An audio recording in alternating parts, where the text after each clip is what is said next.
শুভ সন্ধ্যা সবাইকে। অনেক অনেক প্রীতি এবং শুভেচ্ছা জানিয়ে শুরু করছি আজকের ক্লাস। আমি মেহেদী ধ্রুব, প্রভাষক, বাংলা বিভাগ, কুমিল্লা ভিক্টোরিয়া সরকারি কলেজ, কুমিল্লা, ৩৬তম বিশেষ শিক্ষা ক্যাডারের একজন সদস্য। এই যে আমি বললাম ৩৬তম শিক্ষা ক্যাডারে, এই ৩৬তম এই কথাটি কিন্তু প্রচলিত ভুল। এখানে ৩৬-এর পরে আসলে দন্তস্ব হবে, ৩৬শ। সেটি আজকে আমাদের আলোচ্য বিষয় এবং পড়াশোনার বিষয়, সেগুলো নিয়ে কথা বলবো। তারপর আপনি হয়তো মনে হতে পারে যে আপনি কেন বললেন যে ৩৬তম এই কারণেই বলেছি যে এখন আমি জনসাধারণের জন্য কথা বলছি এবং এই ভিডিওটি অনেকেই হয়তো দেখবেন।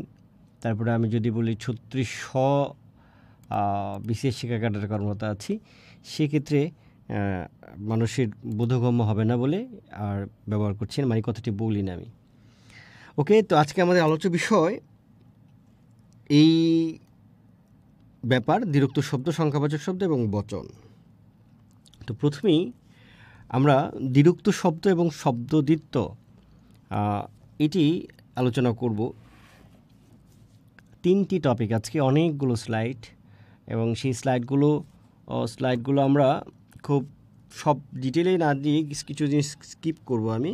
আর সবচেয়ে বড় কথা হচ্ছে আপনারা দেখতে পাচ্ছেন কি না, আজকে আমার কথা শুনতে পাচ্ছেন কি না, আমি কোনো কিছু আপনার সাথে এগুলি জিজ্ঞেস করিনি। এবং কেমন আছেন আপনারা একটু জানায় দেন কেমন আছেন, এবং ক্লাস শুরু করব কিনা।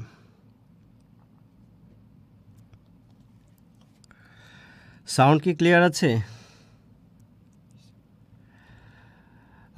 মেহেদী হাসান বলেছেন, হাউ আর ইউ স্যার? আমি ভালো আছি, আপনি কেমন আছেন? জয়নাল বলেছেন, স্যার আপনি কেমন আছেন? আমি ভালো আছি। সোহেলি বলেছেন, আসসালামু আলাইকুম স্যার। ওয়ালাইকুম আসসালাম, আমি ভালো আছি। আপনারা সবাই কেমন আছেন? দেখা যাচ্ছে কিনা, সাউন্ড ক্লিয়ার কিনা? মোহাম্মদ মেহেদী হাসান বলেছেন, জি sir, all clear. Doctor Mohammad Shahidullah, কেমন আছেন স্যার? হ্যাঁ, ডক্টর মোহাম্মদ শহীদুল্লাহ, ভালো আছি, আপনি কেমন আছেন?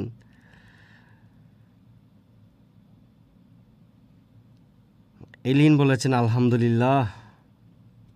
অনিন্দা বলছেন, স্যার ভালো আছি, আপনি? হ্যাঁ, ভালো আছি। ডালিয়া বলেছেন, আসসালামু আলাইকুম স্যার। ডক্টর মশাল্লাহ বলছেন, জি স্যার, সব ঠিক আছে। ওকে, থ্যাংক ইউ ভেরি মাচ। আমরা ক্লাস শুরু করব। ক্লাস শুরু করছি কিছুক্ষণের মধ্যে।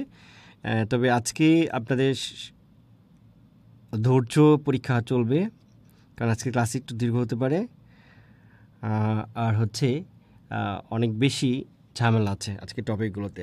ঝামেলা হচ্ছে এই যে দ্বিরুক্ত শব্দ পড়াচ্ছি, এটি কিন্তু এক এক বইয়ে এক এক রকম, এক এক বই এক এক রকম। 19-এর নতুন ব্যাকরণ বই একরকম, পুরনো ব্যাকরণ বই একরকম, হাত মাহমুদের বই একরকম আছে, বাংলা একাডেমির বই একরকম আছে। তো এখন আমাদের পরীক্ষায় কী আসে এবং কোনটা গ্রহণ করব, কি করব, সেটি নিয়ে আমি ভাবছি এবং ভেবে বের করেছি আসলে আমাদের কী করা উচিত। এখন দ্বিরুক্ত শব্দ বা শব্দদ্বিত্ব, এটি হচ্ছে শব্দ গঠনের একটি প্রক্রিয়া। তো এই শব্দ গঠনের প্রক্রিয়া, এখান থেকে পরীক্ষায় কী প্রশ্ন আসে বা আমাদের কী পড়তে হবে, কীভাবে পড়তে হবে, সেটি একটু গুরুত্বপূর্ণ কথা। তো বিগত সালের প্রশ্ন যদি আমরা অ্যানালাইসিস করে দেখি, তাহলে সেখান থেকে এমন একটি বাক্য দেয়া থাকে, সেখানে বলা হয় যে এটি কী অর্থ প্রকাশ করেছে। তারপরে হচ্ছে অনুকার বা ধ্বন্যাত্মক যে বিরক্তি আছে, সেটি নিয়ে কিছু প্রশ্ন আসে। অনুভূতিজাত কাল্পনিক ধ্বনির অনুকার, এই টাইপের কিছু প্রশ্ন আসে। তো এখন এই যে বিভিন্ন বইয়ে যে বিভিন্ন ব্যাপার আছে, আসলে এটি আসলে দুঃখজনক। আমি নিজেও বাংলা সাহিত্যের ছাত্র, আমি বিব্রত হই যে সমন্বয়হীনতা, এবং সেই সমন্বয়হীনতা দেখবেন আপনি যদি ক্লাস 7-এর বই দেখেন, বাংলা দ্বিতীয় পত্র, ক্লাস 7-এ দেখবেন দ্বিতীয় পত্র, ওখানে বলছে যে শব্দ গঠনের প্রক্রিয়া 2 প্রকার, সমাস এবং প্রকৃতি প্রত্যয়, আর অন্য কোনো কিছুকে রাখিয়েনি, কারণ উপসর্গকেও সমাসের মধ্যে ফেলে দিচ্ছেন। তো এইভাবে কিন্তু আপনি যখন 8ম শ্রেণীর ব্যাকরণে যাবেন, গিয়ে দেখবেন সেখানে এই 7-এর ব্যাকরণে যেসব কথাবার্তা লেখা ছিল, যেভাবে বর্ণনা ছিল, ক্লাস 8-এ উঠে গিয়ে দেখবেন সেটি নাই। এবং ক্লাস 9-এ উঠে যে ব্যাকরণটি পড়বেন, স্টুডেন্টরা যে ব্যাকরণটি পড়বে বাংলা দ্বিতীয় পত্র, সেখানে আবার অন্যরকম কথাবার্তা। তাহলে একই ছাত্র আমার ক্লাস 7-এ পড়ে আসলো বাংলা দ্বিতীয় পত্র, এই ব্যাপারটা এরকম, পরের ক্লাসে উঠে এটা আরেকটু বিস্তারিত থাকতে পারে, সেখানে অন্যরকম, পরের ক্লাসে অন্যরকম, একদম মৌলিক বিষয়গুলো চেঞ্জ হয়ে যাচ্ছে। তো এটা একটা কে দেখবে, কে এটা দেখার বিষয়, কে এটার সমন্বয় করবে, এবং স্টুডেন্টদের মধ্যে এই যে বিভ্রান্তি সৃষ্টি করা, এটার জন্য আসলে কারা দায়ী আমি জানি না। তো এটা খুব দুঃখের ব্যাপার। তো দেখি এটা নিয়ে আমি কোনো একটা লেখা লিখতে পারি কিনা, যে এই সমন্বয়হীনতা যতদিন পর্যন্ত দূর না হবে ততদিন পর্যন্ত আমাদের শিক্ষা প্রতিষ্ঠানে এই কি বলবো যে সঠিক শিক্ষাটি দেওয়া সম্ভব না। ওকে, আমরা পড়ছি। তো এই দ্বিরুক্ত শব্দ 9-10-এর নতুন ব্যাকরণ বইয়ে তারা এটা ভাগ করেছে 3 প্রকারে। কি কয়েকবার বলছে? 9-10 নতুন ব্যাকরণ বলছে 3 প্রকার। 3 প্রকারে তারা প্রথম প্রকার দিয়েছে, প্রথম প্রকারের নাম দিয়েছে অনুকার। প্রথম প্রকার কি নাম দিয়েছে? অনুকার। অথচ 9-10-এর দ্বিতীয় প্রকারের নাম দিয়েছে ধন্যাত্মক। কি নাম দিয়েছে? ধন্যাত্মক। উচ্চারণটা হচ্ছে ধন্যাত্মক, ধনাত্মক না, অনেকে ধনাত্মক বলেন, ধন্যাত্মক। আমি হয়তো কখনো খেয়াল থাকে না, হয়তো ধনাত্মক বলেও ফেলতে পারি, ধন্যাত্মক। আর থার্ড রেখেছে, থার্ডটার নাম হচ্ছে পুনরাবৃত্ত।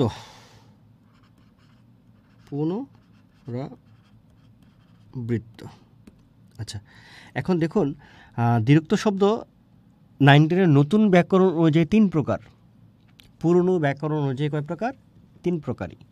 তাহলে একটা জিনিস আমরা বুঝতে পারলাম যে দ্বিরুক্ত শব্দ বা শব্দদ্বিত্ব যদি পরীক্ষায় আসে যে কত প্রকার, সেই ক্ষেত্রে আমাদের বোর্ড বই অনুযায়ী 3 প্রকার, সেটি পুরনো বই হোক কিংবা নতুন বই হোক, বোর্ড বই অনুযায়ী 3 প্রকার। কিন্তু প্রবলেমটি হলো এটার বিভাজন নিয়ে।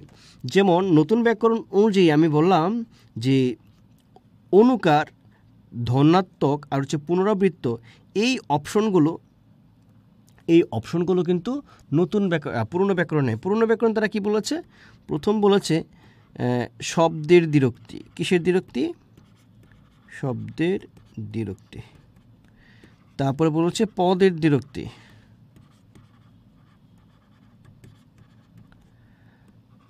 শেষেরটা বলেছে অনুকার, এর অল্টারনেটিভ দিয়েছে ধনাত্মক। দেখেন তাহলে এটা কি হয়ে গেল? এটা কিন্তু অন্যরকম হয়ে গেল না?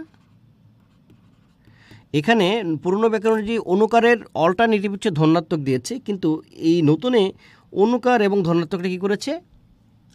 আলাদা করে দিয়েছে। এবং এদের এই পাশে নাম দিয়েছে, এগুলোতে নাম দিয়েছে হচ্ছে দ্বিত্ব, শব্দ দ্বিত্ব নাম দিয়েছে, শব্দ দ্বিত্ব। দ্বিরুক্তি বলে নাই, কিন্তু শব্দ দ্বিত্ব। অর্থাৎ এখানে যা আছে সবগুলো হচ্ছে শব্দ। অর্থাৎ নতুন ব্যাকরণ অনুযায়ী যা আছে সব হচ্ছে শব্দ, এখানে পদের কোনো ব্যাপার স্যাপার নেই নতুন ব্যাকরণ অনুযায়ী। কিন্তু পুরনো ব্যাকরণ অনুযায়ী আমরা দেখেছি যে শব্দের দ্বিরুক্তি, পদের দ্বিরুক্তি, অনুকার এবং ধনাত্মক দ্বিরুক্তি, এরকমভাবে 3 ভাগে ভাগ করা আছে। এখন এটার সমাধান কি? সমাধানটি হচ্ছে যে আমরা দ্বিরুক্ত শব্দ কত প্রকার, এইটা যদি প্রশ্ন আসে তাহলে আমরা 3 প্রকার দিচ্ছি, এটা নিয়ে আমাদের কোনো ঝামেলা নেই। এখন 9-10-এর নতুন ব্যাকরণ বই অনুকার দ্বিরুক্তিগুলো কোনগুলো বলছে?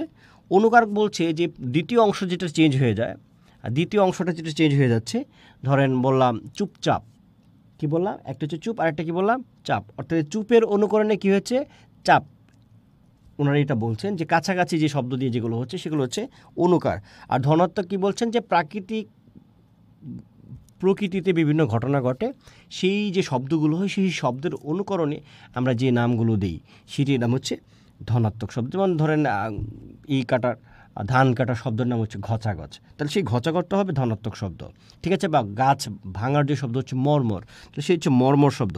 আর পুনরাবৃত্ত কি নতুন ব্যাকরণে যে পুনরাবৃত্ত কোনটা বলছে? তখন আমি জ্বর বোধ করছি, তাহলে এই যে জ্বর বোধ করছি, অর্থাৎ একটা শব্দ যখন 2বার ব্যবহার করি কোনো রকম পরিবর্তন ছাড়া, একটা শব্দ যখন 2বার ব্যবহার করি পরিবর্তন ছাড়া, সেটাকে বলা হচ্ছে পুনরাবৃত্তি। আর প্রকৃতিতে এমন কোনো একটা ঘটনা ঘটছে যেটার অনুকরণে যে সেটার কাছাকাছি আমরা কোনো একটা শব্দ উচ্চারণ করার চেষ্টা করি, সেটাকে বলছে ধনাত্মক। আর অনুকার হচ্ছে যে প্রথম অংশ একরকম, পরের অংশ ওরকম, অর্থাৎ যুগ্ম রীতিতে যেগুলো হচ্ছে, আমরা পুরনো ব্যাকরণ যেগুলো আমরা বলছি যুগ্ম রীতিতে, তাহলে এই যে যুগ্ম রীতিতে যেগুলো হচ্ছে সেগুলো বলা হচ্ছে অনুকার। এটা হচ্ছে নতুন ব্যাকরণ অনুযায়ী। তো এই নতুন ব্যাকরণ অনুযায়ী আমার কাছে মনে হয়েছে যে নতুন ব্যাকরণ অনুযায়ী কয় প্রকার এটা এটা এইটুকু জানলেই মনে হবে। 19 নতুন ব্যাকরণ যে কয় প্রকার এটা জানলে হবে। কারণ এটা কি পদের বিরক্তি পদের দ্বিরুক্তি না ঈদ দ্বিরুক্তি, এটা কিন্তু এইভাবে পরীক্ষা আসে না। নর্মালি আসে, দেখা গেছে যে পরীক্ষায় ওই যে অনুভূতিজাত কাল্পনিক ধরনের অনুকার কিংবা ধনাত্মক, হ্যাঁ ধনাত্মক, এই কয়েকটা উদাহরণ দিয়ে আসে, সেটা আমরা একটু বিস্তারিত আলোচনা করব। ঠিক আছে, তাহলে আমরা পরীক্ষা এখন কোনটা নিব? পরীক্ষা এখন আমরা পুরনো ব্যাকরণ বইয়ে কিছু উদাহরণ দেওয়া আছে এবং কী অর্থে ব্যবহৃত হয়েছে এইগুলো আমার কাছে ইম্পর্ট্যান্ট মনে হয়েছে, এইগুলো আমরা একটু ডিটেলে পড়ব। ঠিক আছে, আর নতুন ব্যাকরণ যেগুলো বলছি কিছু অল্প, বইয়ের মধ্যে অল্প বলা আছে, আমি যেগুলো বলেছি সেগুলোই, তো সেই অল্প আমরা পড়ছি না। তাহলে আমরা শুধু এই ব্যাপারগুলো আমরা জানলাম যে নতুন ব্যাকরণের যে অনুকার মানে হচ্ছে যখন যুগ্ম রীতিতে ঘটছে, যেমন চুপচাপ, মিটমাট, দেখাশোনা, এই যে যখন বলছি আগে এই দেখাশোনা, এই যে এই টাইপের যেগুলো আছে, যে সামান্য পরিবর্তন হয়ে যখন জোড়া শব্দ ব্যবহৃত হচ্ছে সেটাকে অনুকার বলছে। আর ধনাত্মক মানে হচ্ছে ধরেন এই যে বস্তুর ধ্বনির অনুকার, মিউমু বললাম, হ্যাঁ মিউমু, অর্থাৎ প্রকৃতিতে কোনো একটা বস্তুর বা প্রাণীর যে শব্দগুলো হচ্ছে সেগুলো বলছে ধনাত্মক। আর পুনরাবৃত্ত মানে হচ্ছে একই শব্দ যখন দুইবার হচ্ছে, একই শব্দ যখন দুইবার বলছি। তো এই হলো ব্যাপার। আর হচ্ছে এইখানে তাহলে আমরা কোনটা পড়বো? আমরা পড়ব 9-10 পুরনো ব্যাকরণ বইয়ের যে উদাহরণগুলো আছে সেই উদাহরণগুলো আমরা পড়ব। এবং বাংলা একাডেমিও কিছু কথা বলেছে, সেগুলো ভাগ দিয়েছে, সেগুলো আমরা দেখব। এখন দ্বিরুক্ত শব্দ খুব গুরুত্বপূর্ণ কথা, এইটা পরীক্ষায় আসে যে দ্বিরুক্ত শব্দ কী অর্থ প্রকাশ করে। দ্বিরুক্ত শব্দের নতুন অর্থ প্রকাশ করে বা নতুন অর্থবোধক শব্দ তৈরি করতে পারে, এটা হচ্ছে প্রথম কথা। ঠিক আছে, দ্বিতীয় কথা হচ্ছে দ্বিরুক্ত শব্দ সম্প্রসারিত অর্থ প্রকাশ করে। কী অর্থ প্রকাশ করে? সম্প্রসারিত অর্থ প্রকাশ করে, মানে একটা থেকে যে অর্থ দেয় পরেরটা আরেকটু অন্যরকম অর্থ দেয় দুইবার ব্যবহার করলে। তাহলে এই দুইটা কথা হচ্ছে ইম্পর্টেন্ট, এই দুইটা কথা আপনারা একটু জানবেন। তারপর হচ্ছে দ্বিরুক্ত শব্দ, এখানে অনেক লেখা আছে, অনেক কিছু বললাম। আমি যাওয়ার সময় বললাম যে পাখিটাকে মরা দেখলাম, কিন্তু যখন আমি বলি যে পাখিটাকে মরা অবস্থায় দেখলাম তখন কিন্তু অর্থটা চেঞ্জ হয়ে যাচ্ছে। এখানে অনেক কিছু বলা আছে। এখন বাংলা একাডেমি প্রমিত বাংলা ব্যবহারিক গ্রন্থ শব্দদ্বিত্বকে তারা আবার অন্যভাবে ভাগ করেছে। তারা বলেছে যে শব্দদ্বিত্ব হচ্ছে প্রধানত দুই প্রকার। কি বলেছে? প্রধানত। তারা আবার অনেকভাবে ভাগ করেছে, এখানে কি বলবো যে একটা হিজিবিজি অবস্থা তৈরি করে ফেলেছে।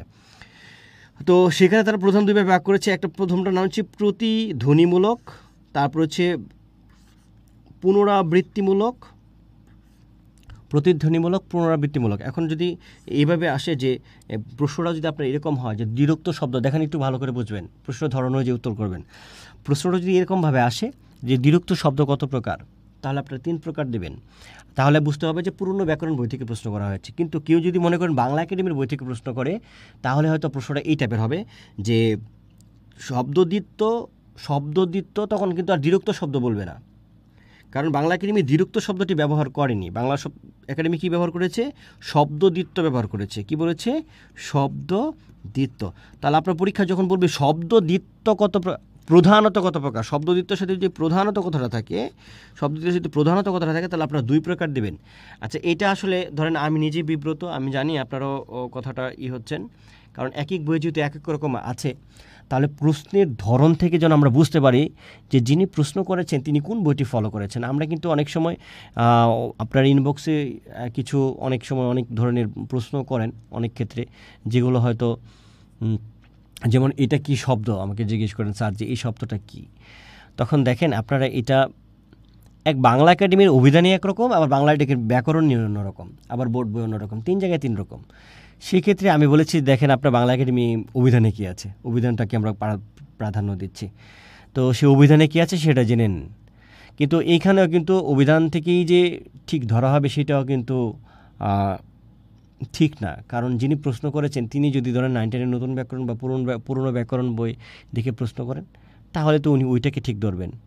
তখন আমাকে বললেন একজন যে স্যার তাহলে কী করব। আমি বলছি যে এই টাইপের যদি কনফিউশন যদি এরকম কোনো চলে আসে, তাহলে সেটা ভালো হচ্ছে সেটাকে অ্যাভয়েড করবেন, অথবা আপনার হওয়ার চান্স 50-50 থাকবে। এখন আপনি সেই রিস্কটা আপনি নেবেন কি নেবেন না। কারণ হচ্ছে যিনি প্রশ্ন করছেন তিনি কোনটাকে দেখেছেন, উনি নিশ্চয়ই দুইটাকে উত্তর সঠিক রাখেন নাই, যে কোনো একটাই তো তিনি যখন প্রশ্ন করেন তিনি অবশ্যই তিনি তার সঠিক উত্তর কোনগুলো সেগুলো জমা দিয়েছেন। তো এখন উনি কোনটা থেকে প্রশ্ন করেছেন তো আমি জানি না, কেউ জানে না, তাই না? তাহলে এই জায়গায় কিন্তু একটা রিস্ক থেকে যায়। তো আমার পরামর্শ হচ্ছে যে এই রকম যখন এক এক বই এক এক রকম যেগুলো আছে সেক্ষেত্রে অনেকটা ভাগ্যের উপর নির্ভর করছে আপনার, যে আপনি কোনটা উত্তর করবেন। তারপরে হচ্ছে, তবে আমার কাছে মনে হয় যে নতুন ব্যাকরণ এবং বাংলা একাডেমির অভিধানকে গুরুত্ব দেওয়া উচিত, এবং লাইভ এমসিকিউ বাংলা একাডেমির অভিধানকে গুরুত্ব দিচ্ছে। যে কারণে লাস্ট যে পরীক্ষাটা আপনাদের হলো বা বাক্য নিয়ে, তারপর আরও এটার সাথে মনে আরও অন্য কী কী জানি পরীক্ষা ছিল, তো বাক্যের প্রশ্নটা আমি করেছিলাম। তো সেখানে মা ছিল না বলে কেউ তার চুল বেঁধে দেয়নি, এটা নিয়ে দেখলাম অনেকে প্রশ্ন করেছেন। যারা ক্লাস করেছেন তারা কেউ প্রশ্ন করেননি। মা ছিল না বলে কেউ তার চুল বেঁধে দেয়নি, এটি প্রচলিত বই ভুল আছে, 100% নিশ্চিত ভুল আছে প্রচলিত বইগুলোতে। সেটা প্রচলিত বই এই3, ওই3, এই4, এই কী বলে এই দূত, নানান দূতের কত দূতের উদাহরণ আপনারা দিচ্ছেন, এইগুলো দিয়ে আসলে লাভ নেই। কারণ বাজারে প্রচলিত বই যেগুলো আছে প্রায় সব বই হচ্ছে কপি পেস্ট, অর্থাৎ বিভিন্ন কপি পেস্ট। ইভেন এটা আপনারা জেনে অবাক হবেন কিনা জানি না, হায়াত মাহমুদের যে বইটি আছে ভাষা শিক্ষা, এটিও কিন্তু কপি পেস্ট। এটি টোটালি কপি করেছে হচ্ছে বাংলা একাডেমির ব্যাকরণ থেকে, একদম উদাহরণ থেকে শুরু সমস্ত কিছু কপি করেছে বাংলা একাডেমি থেকে। কিছু করেছে সুনীতি কুমারের বই থেকে, সুনীতি কুমার চট্টোপাধ্যায়ের ব্যাকরণ থেকে, এগুলো আমার কাছে আছে, মৌলিক বইগুলো আছে। তারপরে শাহজাহান মনিরের বই থেকে। এরকম ব্যাকরণ মানে হচ্ছে কপি পেস্ট। তাহলে আপনার প্রশ্ন হতে পারে যে স্যার তাহলে আপনি কি কপি পেস্ট করছেন?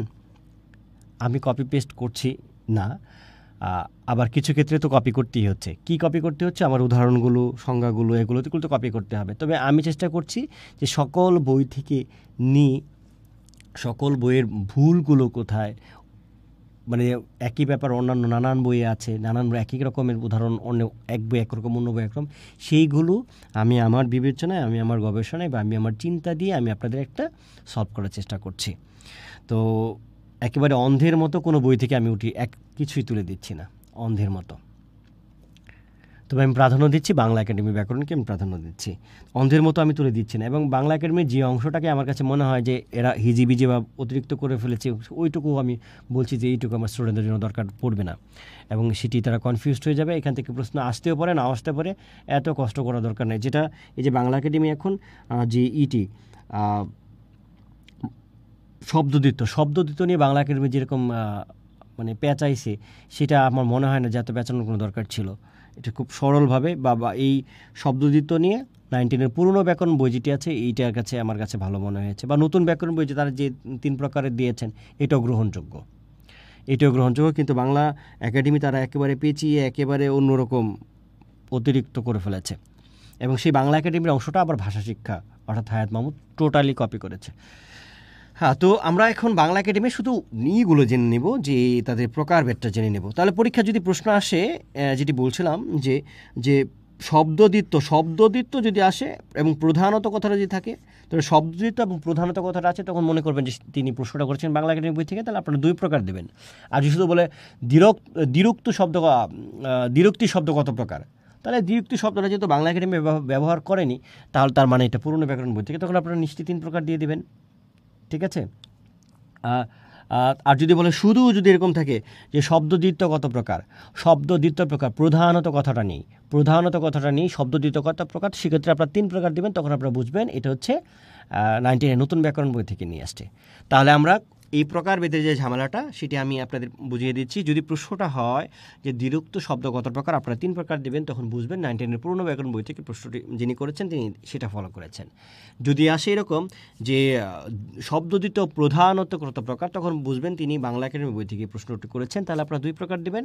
আর যদি মনে করেন যে প্রশ্নটি এই টাইপের থাকে যে শব্দদ্বিত্ব কত প্রকার, তাহলে আপনারা 3 প্রকারই দিবেন, সেটি মনে করবেন যে 19-এর নতুন ব্যাকরণ বই থেকে প্রশ্নটি করেছে। তো এই হলো মোটামুটি আমার কৌশল, সেই কৌশল আপনারা অবলম্বন করবেন, আমাদের আসলে করার কিছু নেই।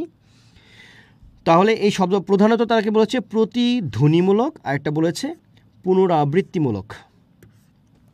তো সেই প্রতিধ্বনিমূলক আবার 3 প্রকার দিয়েছে, একটা হচ্ছে স্বর বিকল্পন, আরেকটা বলছে ব্যঞ্জন বিকল্পন, আরেকটা হচ্ছে অনুকার। তারপরে এখানে আবার পুনরাবৃত্তিমূলক শব্দধ্বনিকে আবার শব্দদ্বৈতকে দুই ভাগে ভাগ করা হয়েছে। একটা হচ্ছে ধ্বন্যাত্মক, একটা আবার হচ্ছে অর্থবাহী। অর্থবাহীকে আবার দুই ভাগে ভাগ করা হয়েছে, একটা কেবল পুনরাবৃত্তি, আর একটা হচ্ছে ব্যতিহার সমাস, অর্থাৎ দেখা দেখি চোখাচোখি এগুলো যেগুলো আছে। তারপরে কেবল পুনরাবৃত্তি আবার দুই প্রকার, একটা হচ্ছে বিভক্তিহীন আর একটা হচ্ছে স্ববিভক্তিক, অর্থাৎ যেটার মধ্যে বিভক্তি আছে। তো এরকমভাবে তারা একেবারে জটিল পর্যায়ে নিয়ে গেছে। আমার কাছে মনে হচ্ছে যে এই জটিলতায় যাওয়ার দরকার নেই, কারণ আমাদের হচ্ছে দ্বিরুক্ত শব্দ কী অর্থ প্রকাশ করছে, দ্বিরুক্ত শব্দ গঠনের একটি প্রক্রিয়া, দ্বিরুক্ত শব্দ ব্যাকরণের শব্দতত্ত্বের আলোচ্য বিষয়, দ্বিরুক্ত শব্দ কত প্রকার, এবং একটি বাক্য দেওয়া থাকতে পারে এবং সেটি কী অর্থে ব্যবহৃত হয়েছে, এই কয়টার মধ্যে আমার মনে হয় সীমাবদ্ধ রাখলে সহজ হবে। তো আমরা প্রচলিত ব্যাকরণটা পড়ব এখন। প্রচলিত ব্যাকরণ অনুযায়ী তিন প্রকার, একটা হচ্ছে শব্দের দ্বিরুক্তি, একটা হচ্ছে পদের দ্বিরুক্তি এবং অনুকার বা ধনাত্মক দ্বিরুক্তি। এখন এটা নিয়ে একটা ঝামেলা আছে। এটা নিয়ে কেউ পড়ান, দেখবেন 9-10 পুরনো ব্যাকরণ বইয়ে দেওয়া আছে শব্দের দ্বিরুক্তি, পদের দ্বিরুক্তি। এখানে আবার 9-10 পুরনো ব্যাকরণ একটা জিনিস ভুল করেছে, সেই ভুলটা আমি এখন আলোচনা করব। সেই ভুলটিকে আবার অনেকে আবার না বুঝে আবার অন্যরকম ব্যাখ্যা দেন। 9-10 পুরনো ব্যাকরণ বইয়ে এই শব্দের দ্বিরুক্তি, পদের দ্বিরুক্তি, ওখানে দেখবেন যে পদের দ্বিরুক্তির ব্যবহার নামে একটা দেওয়া আছে, শিরোনাম দেওয়া আছে। তো সেই শিরোনামটি কিন্তু ঠিক আছে, অনেকে আবার মনে করেন এখানে পদে দ্বিরুক্তির ব্যবহার এটা দেওয়া, আসলে পদে বিদ্যুক্তির ব্যবহার না। ওনারা কেন ভুল করে এটা, সেটা আমি প্রথমে আগে বলি। এটা আমি এখানে চলে যাচ্ছি, এই যেখানে চলে যাচ্ছে, দেখেন পদের দ্বিরুক্তির সংজ্ঞাটা একটু দেখুন। বাক্যে একই পদ বারবার ব্যবহার করাকে বলে পদের দ্বিরুক্তি। বাংলা ভাষায় পদের দ্বিরুক্তির মাধ্যমে নিম্নলিখিত উপায়ে গঠিত হয়। এখন এইটির সংজ্ঞা 9-10 পুরনো ব্যাকরণ অর্থাৎ মনির চৌধুরী এবং মোফাজ্জল হায়দার চৌধুরী তারা বলেছেন যে বিভক্তিযুক্ত পদের দুইবার ব্যবহারকে পদাত্মক দ্বিরুক্তি বলে বা পদের দ্বিরুক্তি বলে। কি বলেছে? বিভক্তিযুক্ত পদের দুইবার ব্যবহার। তো এই বিভক্তিযুক্ত পদের দুইবার ব্যবহার যখন বলেছে, তখন আবার যখন উদাহরণ দিয়েছে, সেখানে আবার সবগুলোর মধ্যে কী নাই? বিভক্তি নাই। কিন্তু এই যে আমি এখন যে সংজ্ঞাটি লিখলাম, এই সংজ্ঞাটি হচ্ছে ওপেন ইউনিভার্সিটির একটি ব্যাকরণ বই আছে। ওপেন ইউনিভার্সিটি ব্যাকরণ বইটি আবার ফলো করেছে হচ্ছে 9-10 পুরনো ব্যাকরণ বইকে। কিন্তু ওনারা আবার ফলো করলে কী হবে 9-10 পুরনো ব্যাকরণ বইয়ে যে ভুলগুলি ছিল, সেই ভুলগুলো আবার ওপেন ইউনিভার্সিটি পুরনো ব্যাকরণ বইয়ে নাই। ওরা আবার সংশোধন করে একটু অন্যভাবে বা একটু বিস্তারিতভাবে দিয়েছে। যে কারণে 9-10 পুরনো ব্যাকরণ বইয়ের চাইতে ওপেন ইউনিভার্সিটির যে ব্যাকরণ সেটি কিন্তু বেশি শুদ্ধ এবং আমার কাছে সেটি ভালো মনে হয়েছে। আপনারা মনে হয় আমার কথায় কনফিউজড হয়ে যাচ্ছেন। এখনই আমরা একটু গুছিয়ে নিচ্ছি, এখনই আমরা গুছিয়ে নেব। সেটি হচ্ছে এখন শব্দের দ্বিরুক্তি কী এবং পদের দ্বিরুক্তি। এখন প্রথম কথা হচ্ছে যে পদের দ্বিরুক্তি হচ্ছে যদি বিভক্তি থাকে তাহলে পদের দ্বিরুক্তি হবে, এই কথা মাথা থেকে ভুলে যেতে হবে। অর্থাৎ 9-10 পূর্ণ ব্যাকরণ বইয়ের সংজ্ঞাটা কী করতে হবে? ভুলে যেতে হবে। পদের দ্বিরুক্তিতে বিভক্তি থাকতেও পারে, নাও থাকতে পারে। এখন একটা জিনিস আপনারা বলেন তো, শব্দ কী জিনিস এবং শব্দ এবং পদের মধ্যে পার্থক্য কী? শব্দ এবং পদের মধ্যে পার্থক্য কী? শব্দটি হলো যখন আমি অভিধানে আমার কোনো একটা অভিধানে যেগুলো আছে সেগুলো হচ্ছে শব্দ। যখন আমি কোথাও কিছু একটা লিখলাম, তখন সেটা একটা শব্দ লিখলাম, ধরেন একটা শব্দ, হোয়াইট বোর্ডে ধরেন আমি কিছু একটা লিখলাম, একটা শব্দ লিখলাম, এটি হচ্ছে একটা শব্দ, তাই না? তাহলে শব্দ এবং পদের মধ্যে পার্থক্য কী?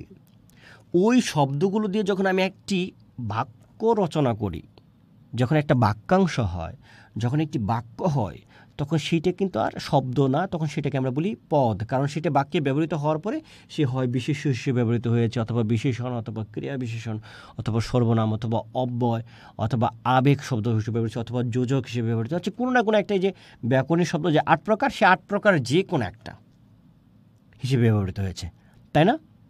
কিন্তু অভিধানে যখন সে থাকে তখন তো সে একটা শব্দই, তার সে বিশেষ হতে পারে, বিশেষণ হতে পারে নর্মালি।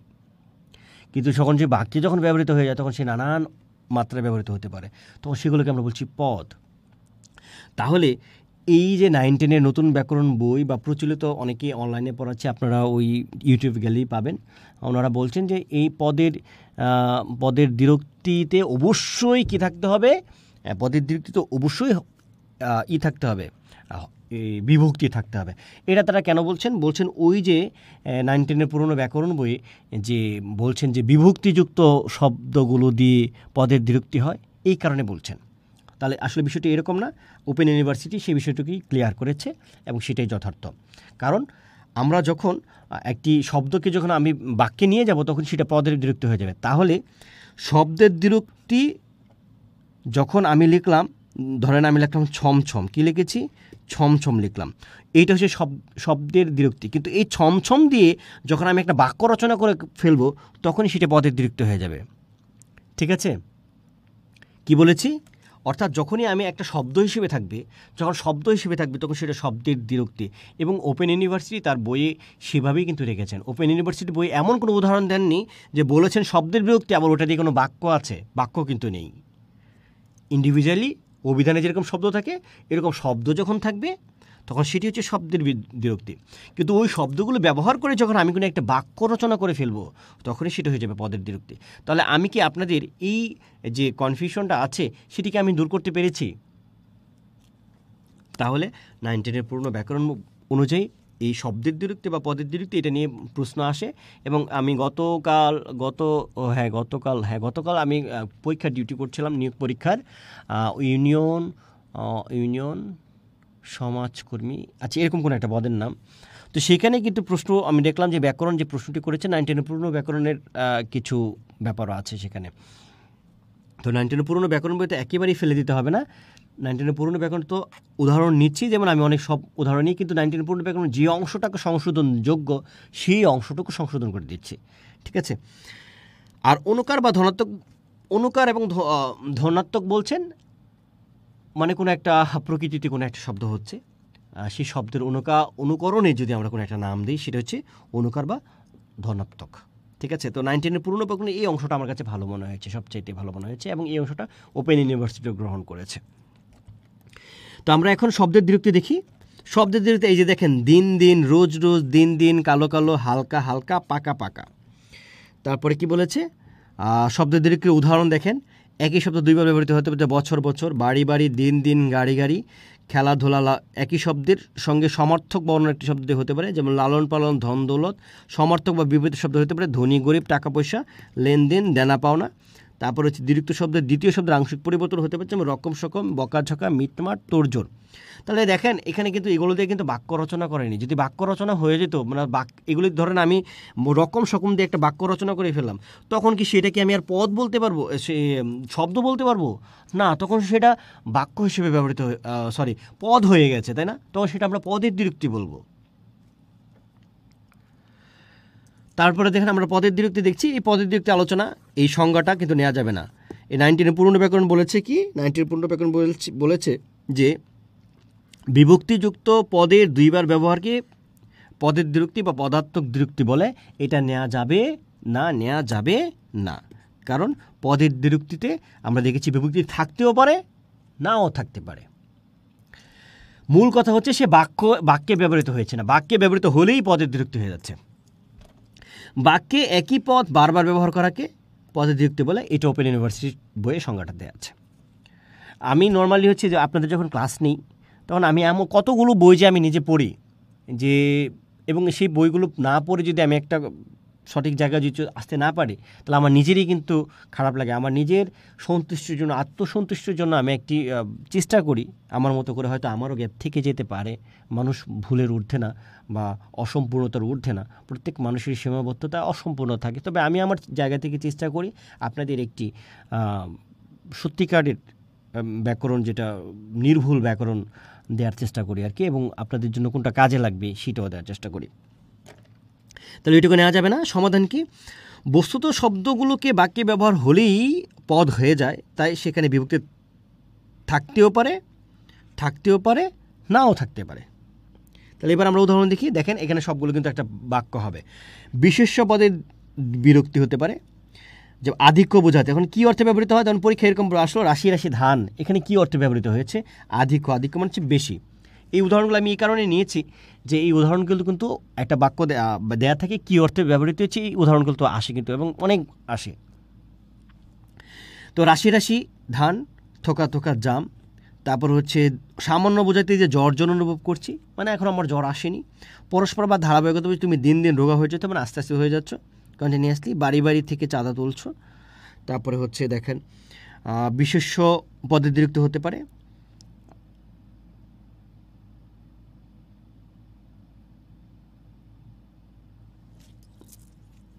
এই কথাটা এখানে মিসিং হয়েছে কিছু।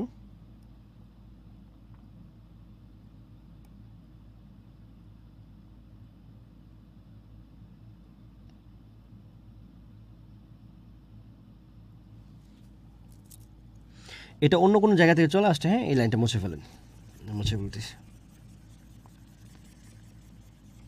এটা মুছে ফেলেন। দেখেন ক্রিয়া বিশেষণ হিসেবে ব্যবহৃত হতে পারে, যেমন সে ধীরে ধীরে যায়, তারপর হচ্ছে ফিরে ফিরে তাকায়, তারপর অনুরূপ বোঝাতে যে সঙ্গী সাথী কেউ নেই, আগ্রহ বোঝাতে সে মামা বলে, এই যে মামা বলে ডাকছে আগ্রহ বোঝাতে, তাহলে এরকমভাবে পরীক্ষায় চলে আসতে পারে। তারপর হচ্ছে বিশেষণ পদে দ্বিরুক্তি হতে পারে, আধিক্য বোঝাতে ভালো ভালো আম, তারপর হচ্ছে বড় বড় মাছ, তীব্রতা বোঝাতে গরম গরম জিলাপি, তারপরে হচ্ছে নরম নরম হাত, সামান্যতা বোঝাতে কালো কালো চেহারা, তারপরে হচ্ছে কি পচা পচা আম। সর্বনাম হতে পারে, যেমন শেষে কেউ কেউ। তারপর হচ্ছে ক্রিয়াবাচক শব্দ দিয়ে হতে পারে, যেমন খাই খাই অবস্থা বিশেষণ রূপে। তারপর হচ্ছে নেই নেই অবস্থা হতে পারে। স্বল্পকাল স্থায়ী হচ্ছে দেখতে দেখতে আকাশে মেঘ জমে গেল, দেখতে দেখতে স্বল্পকাল স্থায়ী। ক্রিয়া বিশেষণ হতে পারে সে ঘুমিয়ে ঘুমিয়ে দেখছে। তারপর হচ্ছে কি দেখে দেখে যাও। তারপর হচ্ছে পৌনপুনিকতা, ডেকে ডেকে হয়রান হয়েছে, এটা অনেক বেশি আসে, এটা ভেরি ভেরি ইম্পর্টেন্ট, এটা 3 স্টার দিয়ে দেখতে পারেন, 3 স্টার। তারপর হচ্ছে অব্যয়পদের হতে পারে হাই হাই, এটা হচ্ছে ভাবের গভীরতা, ছি ছি ভাবের গভীরতা। গা ছমছম করছে হচ্ছে অনুভূতি বা ভাব বোঝাতে। ধ্বনি ব্যঞ্জনা বোঝাচ্ছে ঝিরঝির বৃষ্টি। টাপর টুপর হচ্ছে ধ্বনি ব্যঞ্জনা বোঝাতে। বিশেষণ বোঝাতে মিটির মিটির। তারপরে হচ্ছে এই তো, মানে কোনটা কি অর্থে ব্যবহৃত হচ্ছে এটা কিন্তু ইম্পর্টেন্ট এই জায়গায়। তাহলে আমরা দেখলাম যে পদের দ্বিরুক্তি মানে হচ্ছে একটা বাক্য। প্রথম কথা হচ্ছে কি, পদের দ্বিরুক্তি মানে হচ্ছে বাক্য, আর শব্দের দ্বিরুক্তি মানে হচ্ছে বাক্য না। নর্মালি কোনো যদি একটা শব্দ দেওয়া থাকে তাহলে আপনারা শব্দের দ্বিরুক্তি দেবেন, আর যদি বাক্যের মধ্যে দেওয়া থাকে, বাক্য আকারে দেওয়া থাকে, তাহলে আমরা পদের দ্বিরুক্তি দেবেন। এটাই হচ্ছে সহজ পথ চেনার। তারপর হচ্ছে অনুকার বা ধন্যাত্মক দ্বিরুক্তি, সেটি হচ্ছে বাস্তবে কোনো একটা ঘটনা ঘটবে, কিন্তু সেটার একটা সাউন্ড হবে, কিন্তু সেই সাউন্ডটা হচ্ছে এক্স্যাক্টলি ওই সাউন্ডটা না, তখন ওই সাউন্ডের অনুকরণে আমরা অন্য একটা সাউন্ড যখন আমরা দিই। ধরেন আমি বললাম যে টিপ টিপ টিপ টিপ করে কী পড়ে, বৃষ্টি পড়ে। এখন বৃষ্টিটা পড়লে কি আসলে টিপ টিপ টিপ টিপ টিপ এরকম কিছু বলে? এরকম কিছু বলে না। বা ঝমঝম বৃষ্টি পড়ে, অনেক বেশি বৃষ্টি যখন পড়ে তখন ঝমঝম, তখন কি ঝমঝম ঝমঝম বলে? ঝমঝম কিন্তু বলে না। তাহলে এই যে পড়ার যে শব্দটা আছে সেইটার অনুকরণে আমরা একটা নাম দিয়েছি ঝমঝম, কিংবা টিপ টিপটা নাম দিয়েছি ওটার অনুকরণে, ঠিক আছে? তো এরকম শন শন ভন ভন টিক টিক টিক টিক টিক, বুকটা টিক টিক করছে, তো বুকটা কিন্তু আসলে টিক টিক কিন্তু করে না, কিছু একটা বলে, মানে কোনো রকম একটা শব্দ করে, কিন্তু সেটা ঠিক টিক টিক টিক টিক এরকম বলে না। তাহলে আপনারা কি অনুকার বা ধনাত্মক নিশ্চয়ই বুঝতে পেরেছেন। তো এই ধনাত্মক দ্বিরুক্তি শব্দকে আবার আমরা 3 ভাগে ভাগ করতে পারি। একটা হচ্ছে মানুষের অনুকার, যে ভেউ ভেউ ট্যা ট্যা হি হি, ভেউ ভেউ করে মানুষ কান্না করে, যে ট্যা ট্যা করিস না, হচ্ছে ধরো পিছনে যখন কিছু একটা এক কথায় বারবার বলে, যেমন এই পিছনে ট্যা ট্যা করিস না বাচ্চারা যখন করে, বা হি হি যখন হাসে।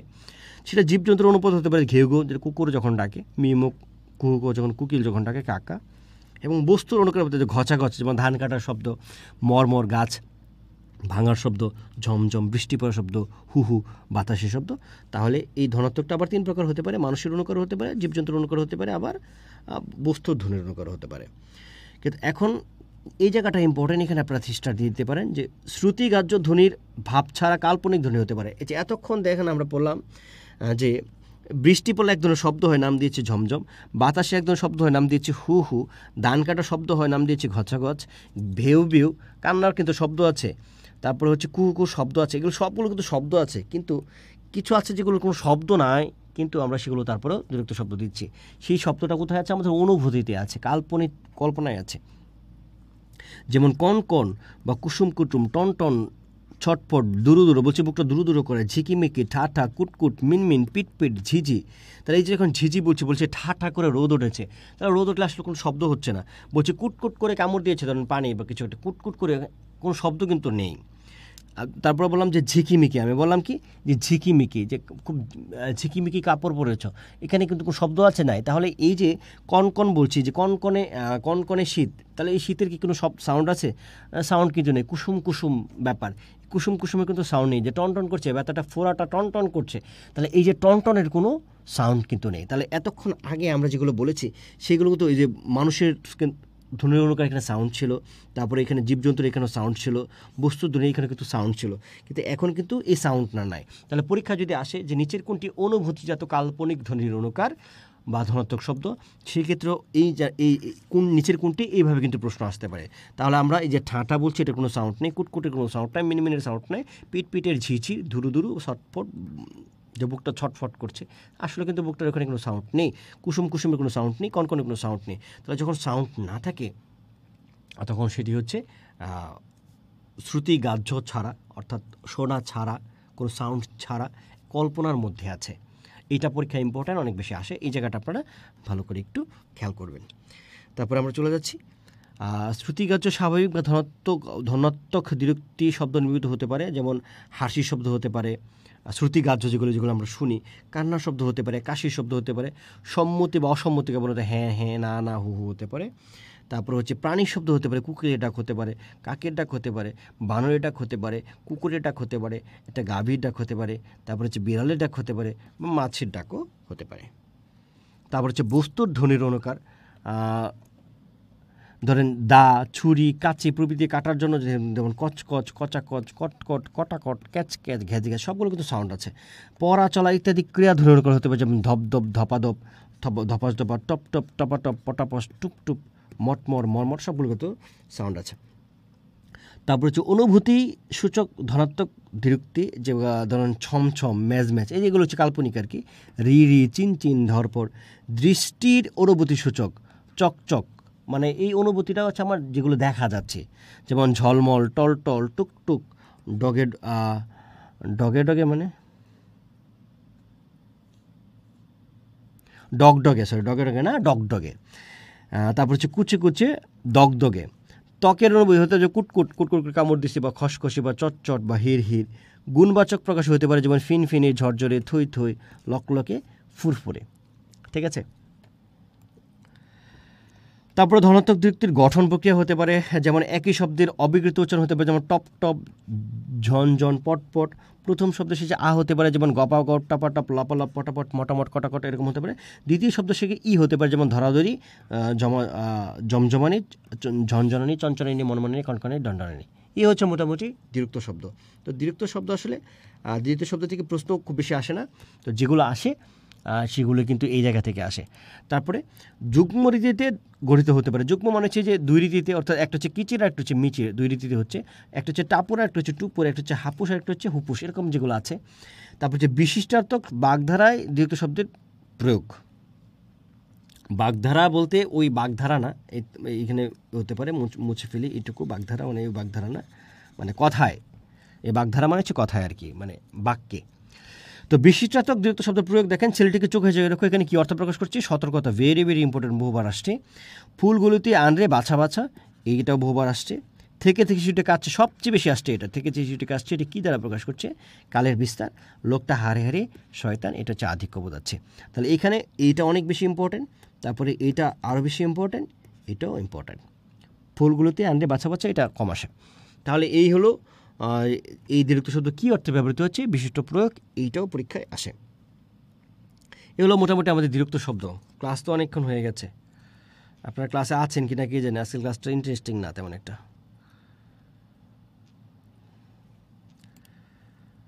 আপনারা ক্লাসে আছেন? আছে ইজোররা? আচ্ছা, আপনাদের একটু কমেন্ট টমেন্ট পড়ি, দেখি আছেন কি না আপনারা।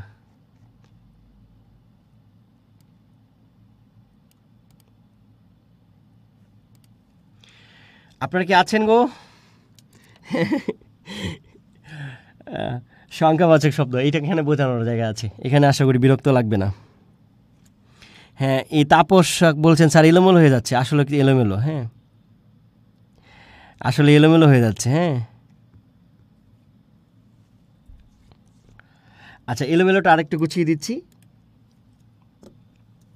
এখন এতক্ষণ যা বলেছি এগুলো বাদ দেন। আচ্ছা, এলোমেলো কে বলেছেন, আমি তাকে নাম মেনশন করে বলি। আচ্ছা, জয়নাল বলেছেন আমি কোন জেলার, আমার বাড়ি হচ্ছে গাজীপুর।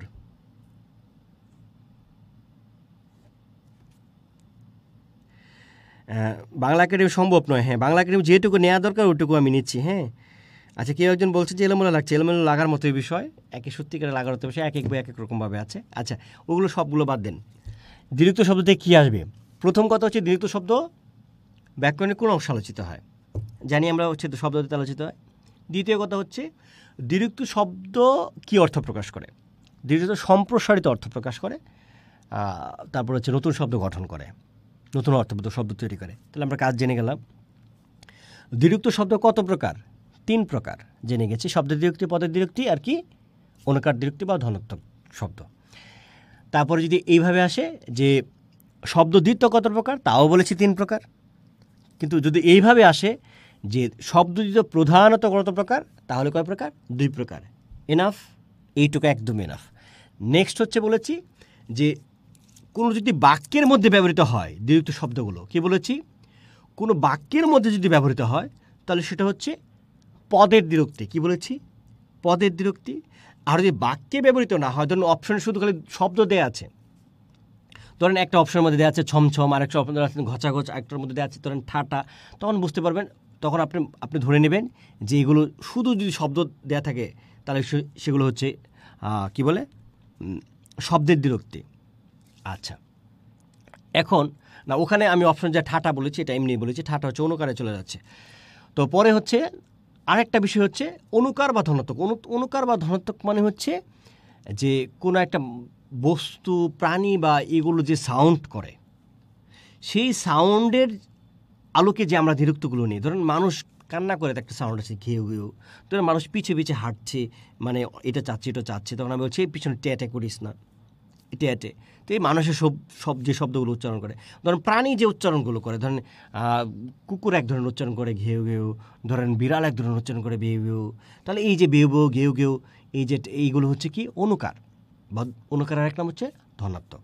ঠিক আছে, কিন্তু এই অনুকারের মধ্যে আবার একটা পার্ট আছে যেটা হচ্ছে যে কোনো সাউন্ড নেই, কিন্তু তারপর আমরা বলি। তো আমি বললাম যে টন টন করছে, যে আমার ফোড়াটা টন টন করছে। এখন সে যে টন টন যে করছে, এই যে টন টন যে করছে, এই টন টনের কোনো সাউন্ড আছে? টন টনের তো কোনো সাউন্ড নেই। তাহলে এই সাউন্ডটা কোথায় আছে? কল্পনায় আছে, তাই না? তাই এই অনুভূতিজাত কাল্পনিক ধ্বনির যে অনুকারগুলো আছে, যেমন ছমছম, ঝমঝম, মিনমিন, টিন টিন, তারপরে যে ঠাটা, ঝিকিমিকি, ঝিলিমিলি, এগুলো কোনো সাউন্ড নাই, আপনি নিজেই বুঝতে পারবেন। তাহলে এগুলোতে আসতে পারলে আপনি উত্তর করবেন। দেন হচ্ছে আপনার যে উদাহরণগুলো দিচ্ছে এটা কোন অর্থ দিচ্ছে, এগুলো সহজ। এই তো শেষ আমার দ্বিরুক্ত শব্দ। তাহলে কি আমি গুছিয়ে দিতে পেরেছি? তাহলে এইটুকু আমরা জানবো। এবার কি একটু ক্লিয়ার হয়েছে না? এবারও লাগছে? সালে বলেছেন ক্লাসটা বেশি একটা বুঝতে পারি না। আচ্ছা, আমি এটা আবারও রিপিট করছি, প্রয়োজনে লিখে রিপিট করছি। প্রথম কথা হচ্ছে আমি একটু নিই যে আমার কোনটুকু আমি বুঝতে পারছি কিনা, আমি কোনটুকু বুঝতে পারছি কিনা এটুকু নিই। প্রথম কথা হচ্ছে দ্বিরুক্ত শব্দ সম্প্রসারিত অর্থ প্রকাশ করে ব্যাকরণের শব্দতত্ত্বে আলোচিত হয়, এইটুকু বুঝতে পেরেছি, তাই না? আচ্ছা, এইটুকু গেল। তারপরে বললাম যে যদি বলে দ্বিরুক্ত শব্দ কত প্রকার, লিখি দ্বিরুক্ত শব্দ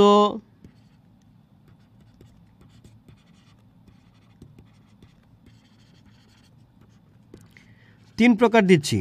ওকে, বলছে শব্দদ্বিত্ব 3 প্রকার দিচ্ছি।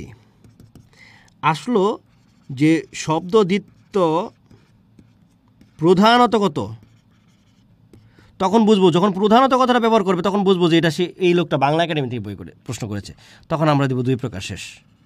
এইটুকু বুঝতে পেরেছি? এইটুকু বুঝছেন নাকি হ্যাঁ অথবা না বলুন? এইটুকু বুঝতে পেরেছেন, তাই না? তাহলে এইটুকু মুছছি, তাহলে আমাদের এইটুকু চলে গেল। এখন ধরেন এরকম কোনো প্রশ্ন যদি আসে যে এটা পদের দ্বিরুক্তি নাকি শব্দের দ্বিরুক্তি, এটা বুঝতে পারছেন না।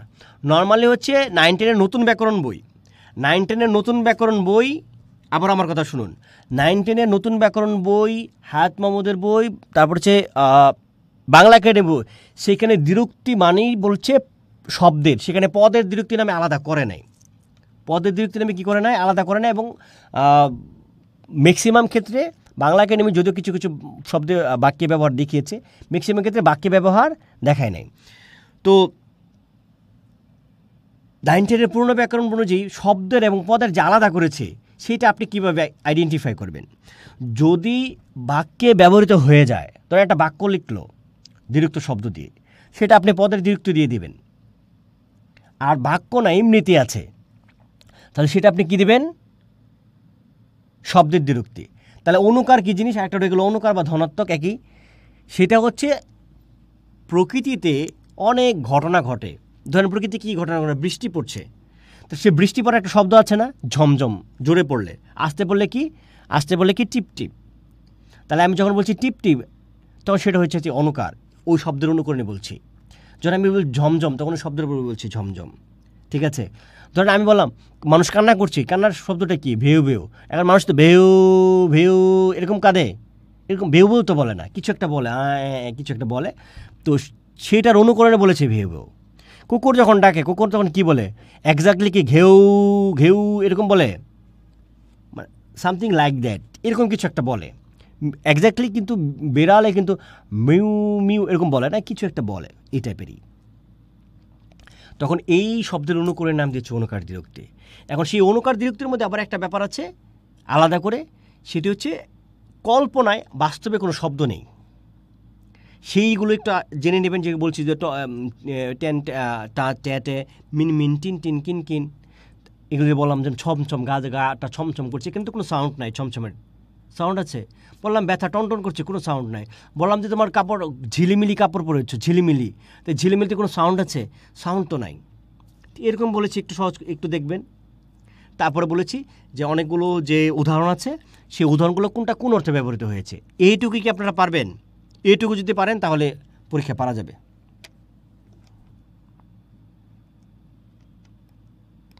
আমরা সংখ্যাবাচক শব্দ চলে যাই।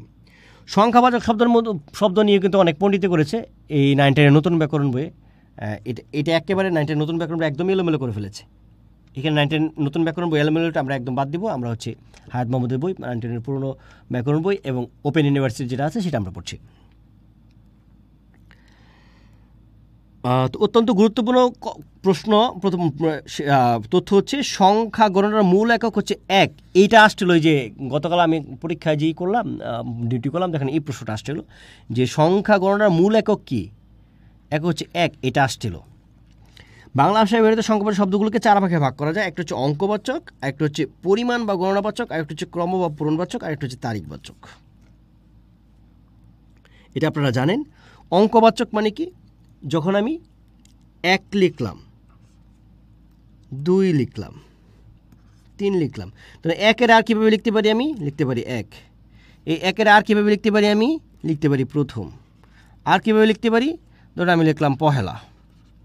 2-এর আমি আর কীভাবে লিখতে পারি? লিখতে পারি 2, বানান কথায় লিখতে পারি। আবার কি লিখতে পারি? দ্বিতীয়। এটা আবার কি লিখতে পারি? দোসরা। 3-এর আবার কি লিখতে পারি? আমি তস্করটি দন্তন্য 3। এটার আর কীভাবে লিখতে পারি? লিখতে পারি তৃতীয়। এটার আর কীভাবে লিখতে পারি? লিখতে পারি তেসরা। তাহলে যখন আমি অঙ্ক দিয়ে লিখছি তখন তার নাম হচ্ছে কী বাচক? অঙ্কবাচক। কী বাচক? অঙ্কবাচক। যখন সেটা আমি কথায় লিখছি, তখন তার নাম হচ্ছে কি? পরিমাণবাচক বা গণনাবাচক।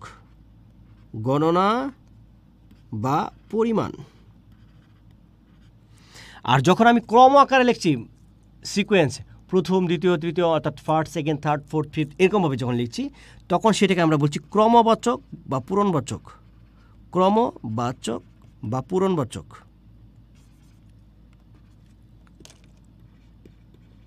ক্রম বা পূরণবাচক। অল্টারনেটিভ নামগুলো জানবেন। আর যখন আমি লিখছি পহেলা, দোসরা, তেসরা, তখন বোঝা যাচ্ছে এগুলো তারিখবাচক। তাহলে সহজ। যখন আমি 1, 2, 3, 4, 5, 6, 7, 8, 9, 10, 11, 12, 13, 14, 15, 16, 17, 18, 19, 20, 21, 22, 23, 24, 25, 26, 27, 28, 29, 30, 31, এরকম যখন আমি লিখছি, অঙ্কে যখন লিখছি তখন তার হচ্ছে অঙ্কবাচক। যখন সেই 1 2 3 বানান করে লিখছি, কথায় লিখছি, তখন সেটা হচ্ছে গণনাবাচক বা পরিমাণবাচক, একদম ইজি। কিন্তু সেটাকে যখন আমি একটা সিকোয়েন্স অনুযায়ী দিচ্ছি, অর্থাৎ কে প্রথম, দ্বিতীয়, তৃতীয়, যখন একটা ক্রম দিচ্ছি, মানে একটা চলে আসবে, মানে কি আগে কে পরে কে, এরকম যখন চলে আসছে, তুলনা যখন চলে আসছে, যে তুলনা যখন চলে আসছে, যে প্রথম সে হচ্ছে আগে, দ্বিতীয় তারপরের জন পরের জন, এরকম যখন তুলনা চলে আসছে, সেটাকে আমরা বলছি ক্রম বা পূরণবাচক। আর যখন তারিখ দিচ্ছি পহেলা দোসরা, সেটা বলছি তারিখবাচক। তাহলে খুব ইজি, তাই না? তাহলে আমরা এক কথায় আমরা এটা মোটামুটি একটু বুঝে ফেলেছি।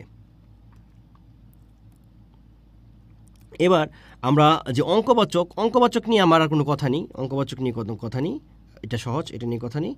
আমরা হচ্ছে পরিমাণ বা গণনাবাচক নিয়ে আমরা কথা বলি। পরিমাণ বা গণনাবাচক এই জায়গাটা অনেক ইম্পর্টেন্ট। ধরুন পরীক্ষায় আসলো সপ্তাহ, এটা কি ধরনের শব্দ? সংখ্যাবাচক শব্দের মধ্যে কোনটার মধ্যে পড়বে? পরীক্ষা আসলে মনে করুন শতাব্দী, পরীক্ষা আসলো ধরুন পক্ষ, আসলো মাস, দিন, তারিখ, সেক্ষেত্রে এগুলো হচ্ছে কোনটার মধ্যে পড়ছে, চারটার মধ্যে কোনটার মধ্যে পড়ছে, এটা নিয়ে আলোচনা করব, খুবই গুরুত্বপূর্ণ এখন। তো গণনাবাচক বা পরিমাণবাচক মনে রাখা সহজ টেকনিক। প্রথম কথা হচ্ছে অঙ্কবাচক শব্দগুলোকে কথায় লিখলে কী হয়ে যাবে? গণনাবাচক, যেমন 1 2 3। দ্বিতীয় টেকনিকটা কি? গুণের নামতা পড়ার সময় যখন আমরা বলি, অর্থাৎ 1 কে 1, 2 কে 2, 2 দুগুণে এই, 2 দুগুণে এরকম, 3 কে 3, 3 তিরিকে 9, 3 4 12, 5 4 কে 4, 4 4 16, 5 কে 5, 5 5 25, 7 কে 7, 7 7 49, 8 কে 8, 8 8 64, 9 কে 9, 9 নং 9 9 বলি না, কি বলি? 9 নং 9 নং 81, 10 কে 10, 10 দশং, কি বলি? 10 দশং, 10 দশঙের বিসং আছে, এটা দশং হতে পারে, 10 দশং 100, এরকম বলি। তাহলে যখনই আমরা নামতা বলবো, নামতা সংক্রান্ত যেগুলো আছে সবগুলো কি হবে? গুণের নামতা পড়ার সময় যেগুলো আমরা যা বলি, যা পড়ি, সব হচ্ছে গণনাবাচক, যেহেতু আমরা গণনা করছি, গণনাবাচক বা পরিমাণবাচক। মনে থাকবে? তাহলে গুণের নামতা যেগুলো আছে সেই নামতা হচ্ছে আমার গণনাবাচক। তারপর টেকনিক 3 হচ্ছে কি? সমষ্টিবাচক শব্দ যেগুলো আছে, সমষ্টিবাচক শব্দ কি কি? যেমন মিনিটে 1 সেকেন্ড, 2 3 4 5 6 7 8 9 10, এরকম 60 সেকেন্ড যদি করি, 60 সেকেন্ড যদি একসাথে জোড়া দিই, তখন সেটা কী হয়ে যাবে? 1 মিনিট। তাহলে যে মিনিট, ঘন্টাকে যদি আমরা 60 মিনিট একসাথে জোড়া দিই, তাহলে সে কী হয়ে যাবে? ঘন্টা হয়ে যাবে। তাহলে এটা একটু সমষ্টিবাচক। তাহলে এই যে মিনিট, ঘন্টা, দিন, সপ্তাহ, পক্ষ, মাস, বছর, যুগ, শতাব্দী, সহস্র, হাজার, অযুত, লক্ষ, নিযুত, কোটি, হালি, ডজন, কুড়ি, কেজি, গ্যালন বা এরকম আরও অন্য থাকতে পারে। তাহলে এরকম যখন একক থাকবে, সমষ্টিবাচক যখন একক থাকবে, তখন সেই এককগুলো হচ্ছে, পরীক্ষা এটা অনেক ইম্পর্টেন্ট, এগুলো আপনারা 3 স্টার দিয়ে রাখেন এগুলোতে। যখন আপনারা বলবি কোটি, যখন আপনাকে বলা হবে যে ডজন, আপনাকে যখন বলা হবে যে বছর, আপনাকে বলা হবে মাস, বলা হবে সপ্তাহ, এই সপ্তাহটা পরীক্ষা আসে, বলা হলো সপ্তাহ, তাহলে এটা কি? গণনাবাচক বা পরিমাণবাচক। গণনাবাচক বা পরিমাণবাচক, এটা মনে রাখা সহজ। যেমন অঙ্ক মানে হচ্ছে অঙ্ক থাকবে, এটা তো একেবারে ইজি, এটাতে কখনো প্রশ্ন আসে নাই বা আসবেও না। ক্রমবাচক মানে হচ্ছে প্রথম, দ্বিতীয়, তৃতীয়, চতুর্থ, পঞ্চম, ষষ্ঠ, সপ্তম, এইভাবে থাকবে, এছাড়া কিন্তু কর্মবাচক হচ্ছে না। তারিখবাচক তো আপনারা দেখলে চিনেন। তাহলে বাকি কি থাকে? বাকি তো থাকে হচ্ছে গণনাবাচক বা পরিমাণবাচক, তাই না? অঙ্কবাচক মানে অঙ্ক, ক্রমবাচক মানে হচ্ছে প্রথম, দ্বিতীয়, তৃতীয়, চতুর্থ, পঞ্চম, এইভাবে এরকম থাকবে। তারিখবাচক মানে তো আমরা জানি পহেলা, দোসরা, তেসরা, বাকি যা আছে তা কি, বাকি যেরকম যাই থাকুক না কেন, বাকি সব কি? গণনা বা পরিমাণবাচক। সেটি এই যে কথায় লেখা থাকতে পারে, কিংবা গুণের নামতা দিয়ে থাকতে পারে, কিংবা এরকম সমষ্টিবাচক থাকলেও সেটা কী হবে? গণনাবাচকই হবে, কারণ আমরা কিন্তু গণনাই কিন্তু করছি। তো এই গণনাবাচক শব্দকে আবার 3 ভাগে আমরা ভাগ করতে পারি। এক হচ্ছে পূর্ণ সংখ্যা হিসেবে সে ব্যবহৃত হতে পারে, সে আবার অধিক বা আধিক্য বোঝাইতে পারে, সে আবার ন্যূনও বোঝাতে পারে, কম বোঝাইতে পারে। এখানে এই জায়গাটা অনেক ইম্পর্টেন্ট। পূর্ণ সংখ্যা কি? ধরেন এই যে এইগুলোতে হচ্ছে চিহ্ন ছিল, চেঞ্জ হয়ে গেছে, এখানে এগুলো হচ্ছে গুণ চিহ্ন ছিল, মানে 1 গুণ 1 সমান কি? 1, 3 গুণ 2 সমান হচ্ছে কি? 6, তারপর হচ্ছে 3 যোগ 3 গুণ হচ্ছে কি? 9, এখানে হচ্ছে কি 3 যোগ 4 হচ্ছে 12, এটা হচ্ছে পূর্ণ সংখ্যা আর কি। এখন ন্যূনতা বোঝায়, ন্যূন মানে হচ্ছে কম, ন্যূন বানানটা দেখেন, ন্যূন বানানটা একটু দেখতে হবে, ন্যূন বা ন্যূনতম, ন্যূন বানানটা একটু দেখেন। ওকে, এখন 4/1, 4/1 এটারে আমরা বলি চৌথা, সিকি বা পোয়া। পরীক্ষায় আসবে নিচের কোনটি পূর্ণ সংখ্যার ন্যূনতা বোঝায়, নিচের কোনটি পূর্ণ সংখ্যার ন্যূনতা বোঝায়। তাহলে ন্যূনতা বোঝায় কয়টা? চৌথা, সিকি, পোয়া, তেহাই। 3/1 বলা হচ্ছে তেহাই। পনে হচ্ছে 4/3 অংশ, 4/3 অংশ বলা হচ্ছে পনে। তারপর হচ্ছে অর্ধ বা আধা, তারপর হচ্ছে অষ্টমাংশ বা চতুর্থাংশ বা এরকম অংশ সংক্রান্ত যেগুলো আছে সেগুলো হচ্ছে কী বোঝায়? ন্যূনতা বোঝায়। তাহলে ন্যূনতা আমরা কী কী পেলাম? প্রথম কথা চৌথা হচ্ছে ন্যূনতা, সিকি হচ্ছে ন্যূনতা বা পোয়া, এগুলো তিনটারই একটা নাম, একটারই তিনটা নাম। তারপর হচ্ছে তেহাই, তারপর হচ্ছে পৌনে, অর্ধ বা আধা, তারপর হচ্ছে অষ্টমাংশ, ষষ্ঠমাংশ, এরকম যেগুলো আছে। অধি বা আধিক্য বোঝা হচ্ছে প্রথম হচ্ছে সোয়া, আড়াই, দেড় এবং সাড়ে। সাড়ে মানে হচ্ছে সাড়ে দুই তো হয় না, 3.5। 3.5 যখন বললাম মানে 3-এর বেশি। বললাম দেড় মানে হচ্ছে 1-এর বেশি। আড়াই যখন বললাম মানে 2-এর বেশি। সোয়া যখন বললাম সোয়া 4-এর বেশি। তাহলে এগুলো হচ্ছে বেশি বোঝাচ্ছে। তাহলে পরীক্ষা যদি আসে যে অধিক বা আধিক্য বোঝাইতে কোনটি ব্যবহৃত হয়? সোয়া, আড়াই, দেড়, সাড়ে। এটা হচ্ছে ভেরি ভেরি ইম্পর্টেন্ট। এখানে আমরা 3 স্টার দিয়ে রাখি, ঠিক আছে? গণনাবাচকটা ইম্পর্টেন্ট আছে। তাহলে আমরা গণনাবাচক পারলাম। গণনাবাচক আমরা দেখেছি যে 3 উপায়ে হতে পারে। পূর্ণ সংখ্যা হতে পারে, অধিক বা আধিক্য বোঝাতে পারে, আবার কী বোঝাতে পারে? ন্যূনও বোঝাতে পারে। ন্যূনের ক্ষেত্রে ব্যবহৃত হচ্ছে কি 1, 2, 3, 4, 5টা। আর হচ্ছে অধিকের ক্ষেত্রে সোয়া, আড়াই, দেড় এবং সাড়ে। তারপর হচ্ছে ক্রমবাচক এই যে প্রথম, দ্বিতীয়, তৃতীয়, চতুর্থ, পঞ্চম এগুলা। এখন ক্রমবাচক নির্ণয় করাটা অনেক কঠিন। কারণ প্রথম, দ্বিতীয়, তৃতীয়, চতুর্থ, পঞ্চম, ষষ্ঠ, সপ্তম, অষ্টম, নবম, দশম, একাদশ বা দ্বাদশ, ত্রয়োদশ, ত্রয়োদশের পরে কি চতুর্দশ, পঞ্চদশ, ষোড়শ, সপ্তদশ, অষ্টাদশ, ঊনবিংশ, বিংশ, একবিংশ, দ্বাবিংশ। এই যে দ্বাবিংশ পর্যন্ত আমরা পারি, পরে কিন্তু আর পারি না। তাহলে পরীক্ষায় আসবে ধরেন 77 দেওয়া থাকবে, 77 একটা অঙ্কবাচক শব্দ দেওয়া থাকবে। তাহলে এই 77-এর ধরেন পরীক্ষা আসলো 77, এটা হচ্ছে অঙ্কবাচক, তো হচ্ছে 77-এর গণনাবাচক হচ্ছে কি 77, বানান করে 77। 77-এ তো তারিখবাচক নেই, তাই না? তাহলে 77-এর এখন ক্রমবাচকটা কি? এখন এটা আপনাকে যদি বলি বা পরীক্ষায় এটা কিন্তু আসে, তাহলে আপনি এটি কীভাবে দেবেন? সেটি আপনি দিতে পারবেন, সেটা টেকনিক এখন আমরা আলোচনা করব, ঠিক আছে? এই জায়গাটা ইম্পর্টেন্ট। আপনারা আছেন কয়জন আমি জানি না, কারণ আজকের ক্লাসটি না মানে মজার না। কয়জন আছে? হ্যাঁ, 90। Thank you very much. আমার কাছে আমি ভাবছি 40 জন আছেন। 40 জন থাকলে আমি খুশি হতাম।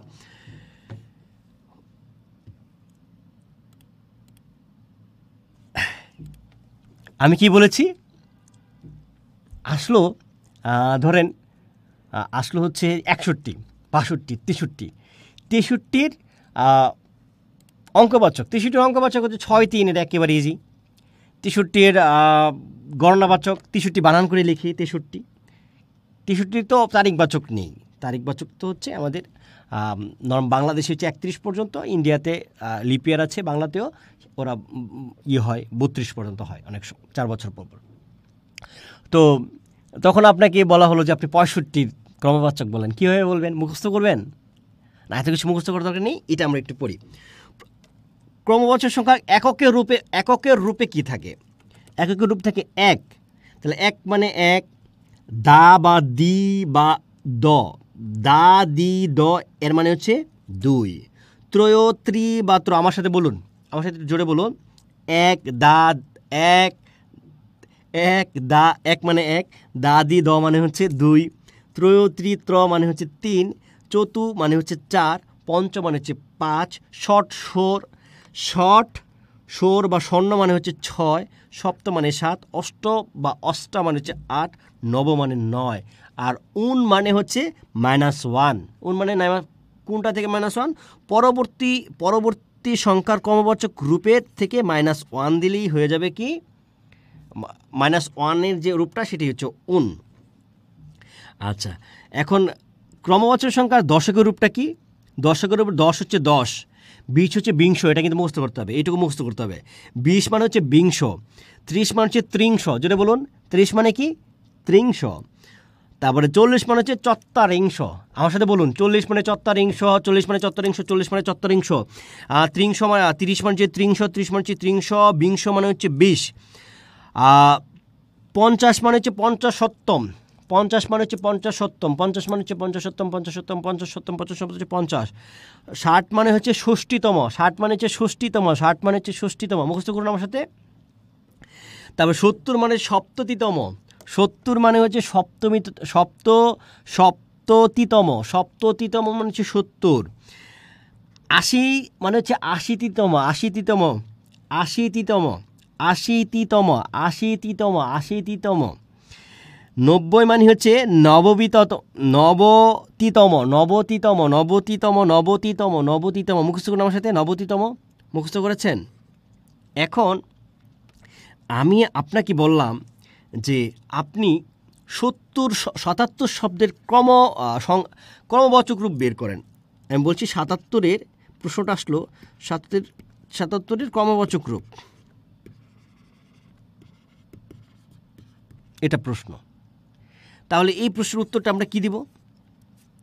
তাহলে আমরা দেখেন 77 মানে কি 70 প্লাস 7, তাই না? 70 মানে 7 প্লাস 70 সমান হচ্ছে কি 77। আচ্ছা, তাহলে প্রথমেই আমরা পেয়েছি কি 7, তারপরে পেয়েছি কি 70। তাহলে 7-এর যে ক্রমবাচক রূপটা সেটা কি? তাহলে আমরা 7-এর ক্রমবাচক রূপ, তাহলে আমরা লিখি 7 সমান হচ্ছে সপ্ত। আর 70 সমান কি? 70 সমান ছিল সপ্ততিতম, তাহলে লিখি সপ্ততিতম। তাহলে এবার সুতরাং 77 সমান কি? তাহলে এই দুইটা একসাথে লিখি,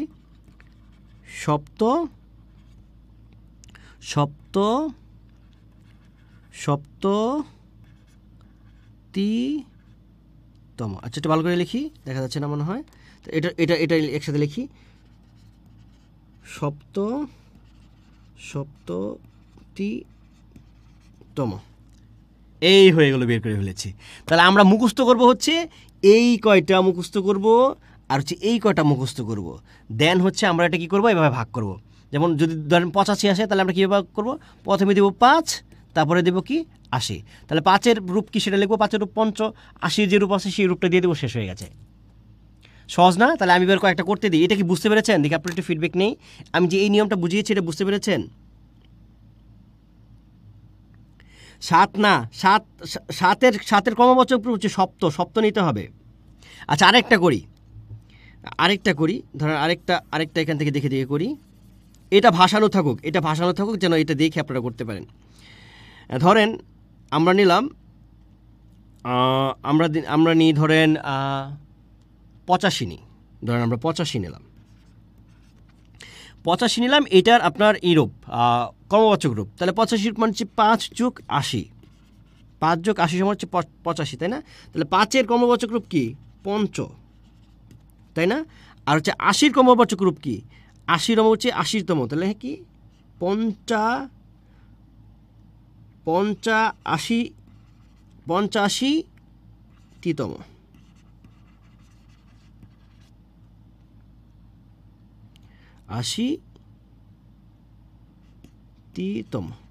তাহলে 85তম। কিন্তু এগুলোর সাথে যদি এখন করা যায়, সন্ধি করা যায়, যে আকারটা যদি ধরেন এই আকারটা যদি বাদ দিই তাহলে কি হয়? ধরেন এই আকারটা বাদ, এই আকারটা মানে আটা যদি একসাথে দিয়ে দিই তাহলে কি হয়? 85তম। তাহলে ব্যাপারটা হয়ে গেল কি 85তম। আশা করি বুঝতে পেরেছেন। আমি একটা দিয়ে আপনারা করতে পারেন কিনা। 87টা করেন তো।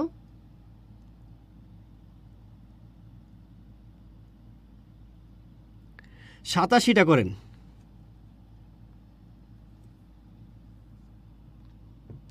87টা দিয়ে কি করতে পারি কিনা? 87-র ক্রমবাচক রূপ নির্ণয় করেন। আমরা পড়ছি ক্রমবাচক রূপ নির্ণয়। 87 87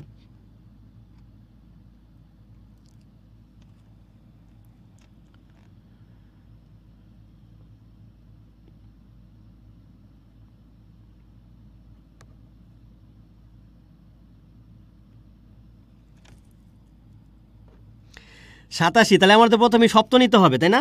87 তো প্রথমে 7 আছে, তাই তো আমার নিতে হবে সপ্ত। তারপর হচ্ছে যেহেতু 80 বলেছি, তাহলে নিয়ে 80, 80তম। এখন এই আটাকে আমরা কি করব, আটাকে এর সাথে আকার দিয়ে দিই, তাহলে কি হলো 87তম। 87তম, কি করেছেন? 87তম, ভেরি গুড। এই তো পারতেছেন, একদম ইজি কিন্তু। হ্যাঁ, এটা বাসার বাচ্চাদের শিখে। মৌ আপনারটা হয়েছে, কিন্তু ওইখানে আটা পুনরূপ না দিয়ে যদি আমরা দিই, ধরুন 87তম বলে কঠিন লাগতেছে, তাহলে আমরা যদি বলি 87তম, তাহলে একটু সহজ লাগতেছে, সন্ধি করে এটা আমরা করে ফেলি। বাচ্চাদের শেখাবেন বাসায়, আপনাদের যে বাচ্চা থাকে, ছোটো ভাই থাকে, ছোটো বোন থাকে, বা যদি এরকম কেউ থাকে, বা আপনারা যদি টিউশন করেন, তাহলে এই জিনিসটা পড়াবেন এভাবে, এবং এটি ছড়িয়ে যাক। আরেকটা দিই, 55, এটা করেন 55। আমার হাতে যেটা আসছে সেটাই আমি কিন্তু লিখছি। হ্যাঁ, 55টা করেন তো, সবারটাই হয়েছে। 55টা করেন।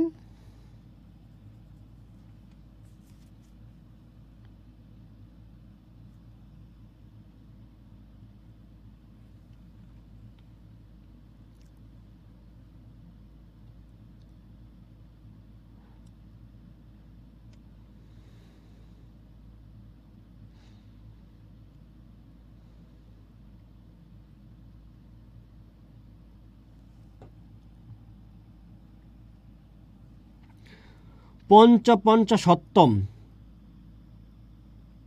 50তম, এটা দেখেন, খেয়াল করতে হবে, তম না কিন্তু, এখানে কিন্তু তয় তো আছে, এই যে জায়গায় এই ভুল হচ্ছে কিন্তু, ত না, তয় তো। সোহেলি ঠিক লিখেছেন, 50-এর ঘরটা তয় তোতে, তয় তো 50-এর ঘরটা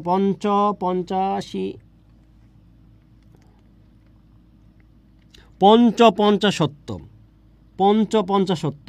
তয় তো, শুধু তো না, শুধু তো লক্ষ্য রাখতে হবে। এই যে দেখেন, তয় তো পঞ্চপঞ্চাশত্তম।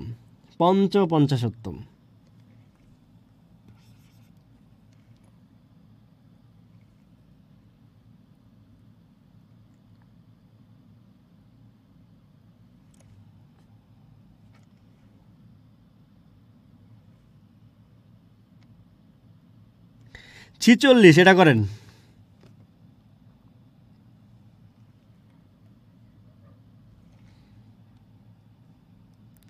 46টা আমি একটু দেখে আসি।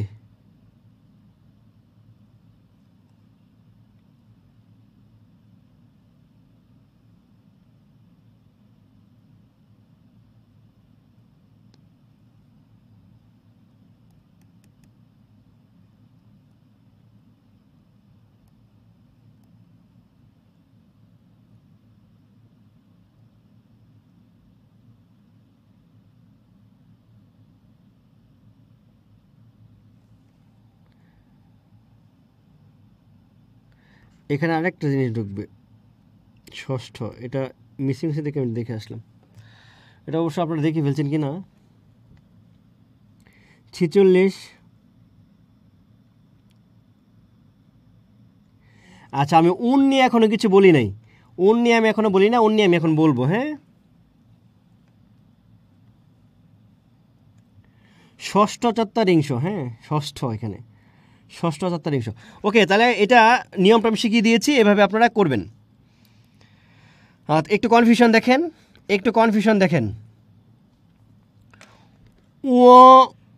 উনেশ্বর প্লাস তালব্যস্য সমান হচ্ছে ক্রমবাচক সংখ্যা হয়, যেমন একবিংশ, দ্বাবিংশ, ত্রিংশ। কিন্তু তালব্যস্যটা যদি আগে থাকে আর অনুস্বর যদি পরে থাকে, এটা হচ্ছে গণনাবাচক হয়, যেমন দশং, বিশং, ত্রিশং। এটা কনফিউশন লেগে যেতে পারে, আপনারা ভুল করতে পারেন। এই জায়গায় দেখেন, উনেশ্বর প্লাস তালব্যস্য সমান হচ্ছে ক্রমবাচক সংখ্যা, যেমন একবিংশ, দ্বাবিংশ, ত্রিশ। আর যদি দেখি আমরা তালব্য প্লাস অনস্বর আছে, অর্থাৎ উল্টাটা আছে, তখন আমরা গণনাবাচক, যেমন দশং, বিশং, ত্রিশং।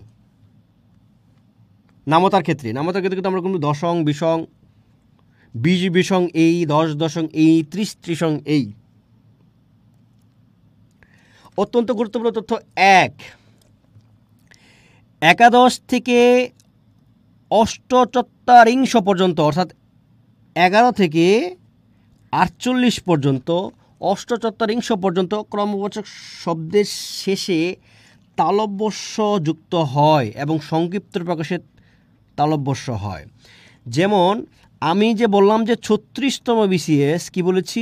36তম বিসিএস।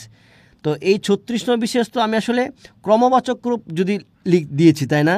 তাহলে আমাকে আসলে নিয়মটা হচ্ছে 36শ, সঠিক রূপটা হচ্ছে 36শ হওয়ার কথা।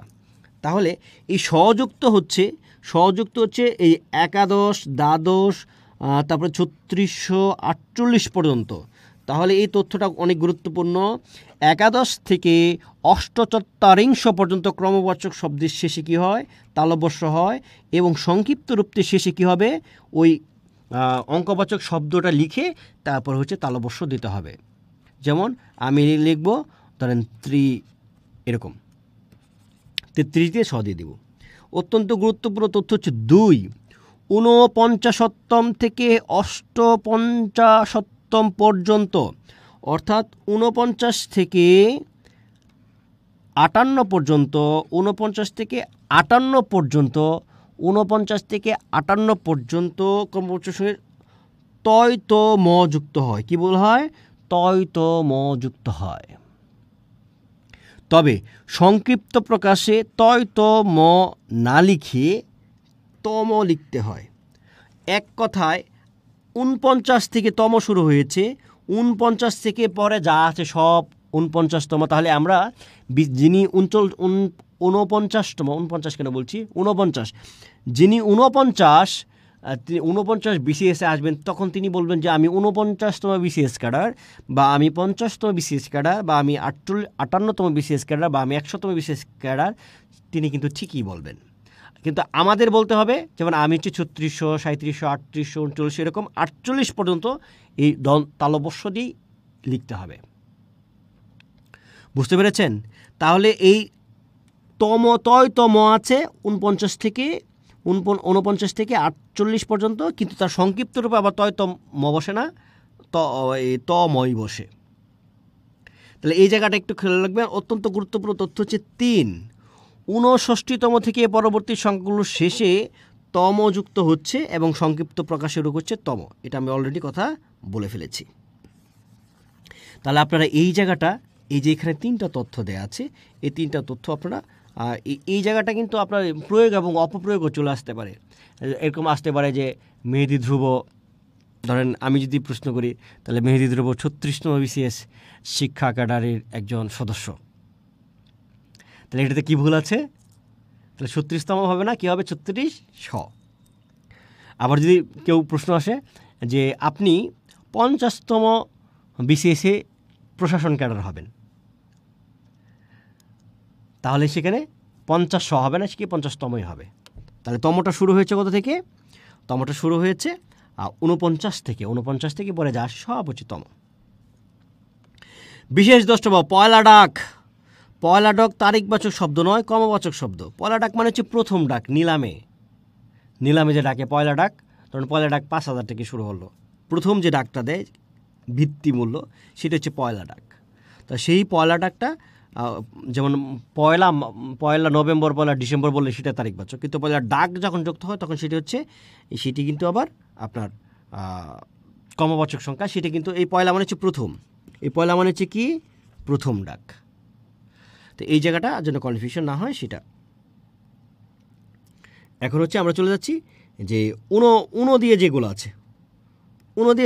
আছে, এখন আমি আপনাকে বললাম যে 69 ক্রমবাচক রূপ লিখুন। কি লিখুন?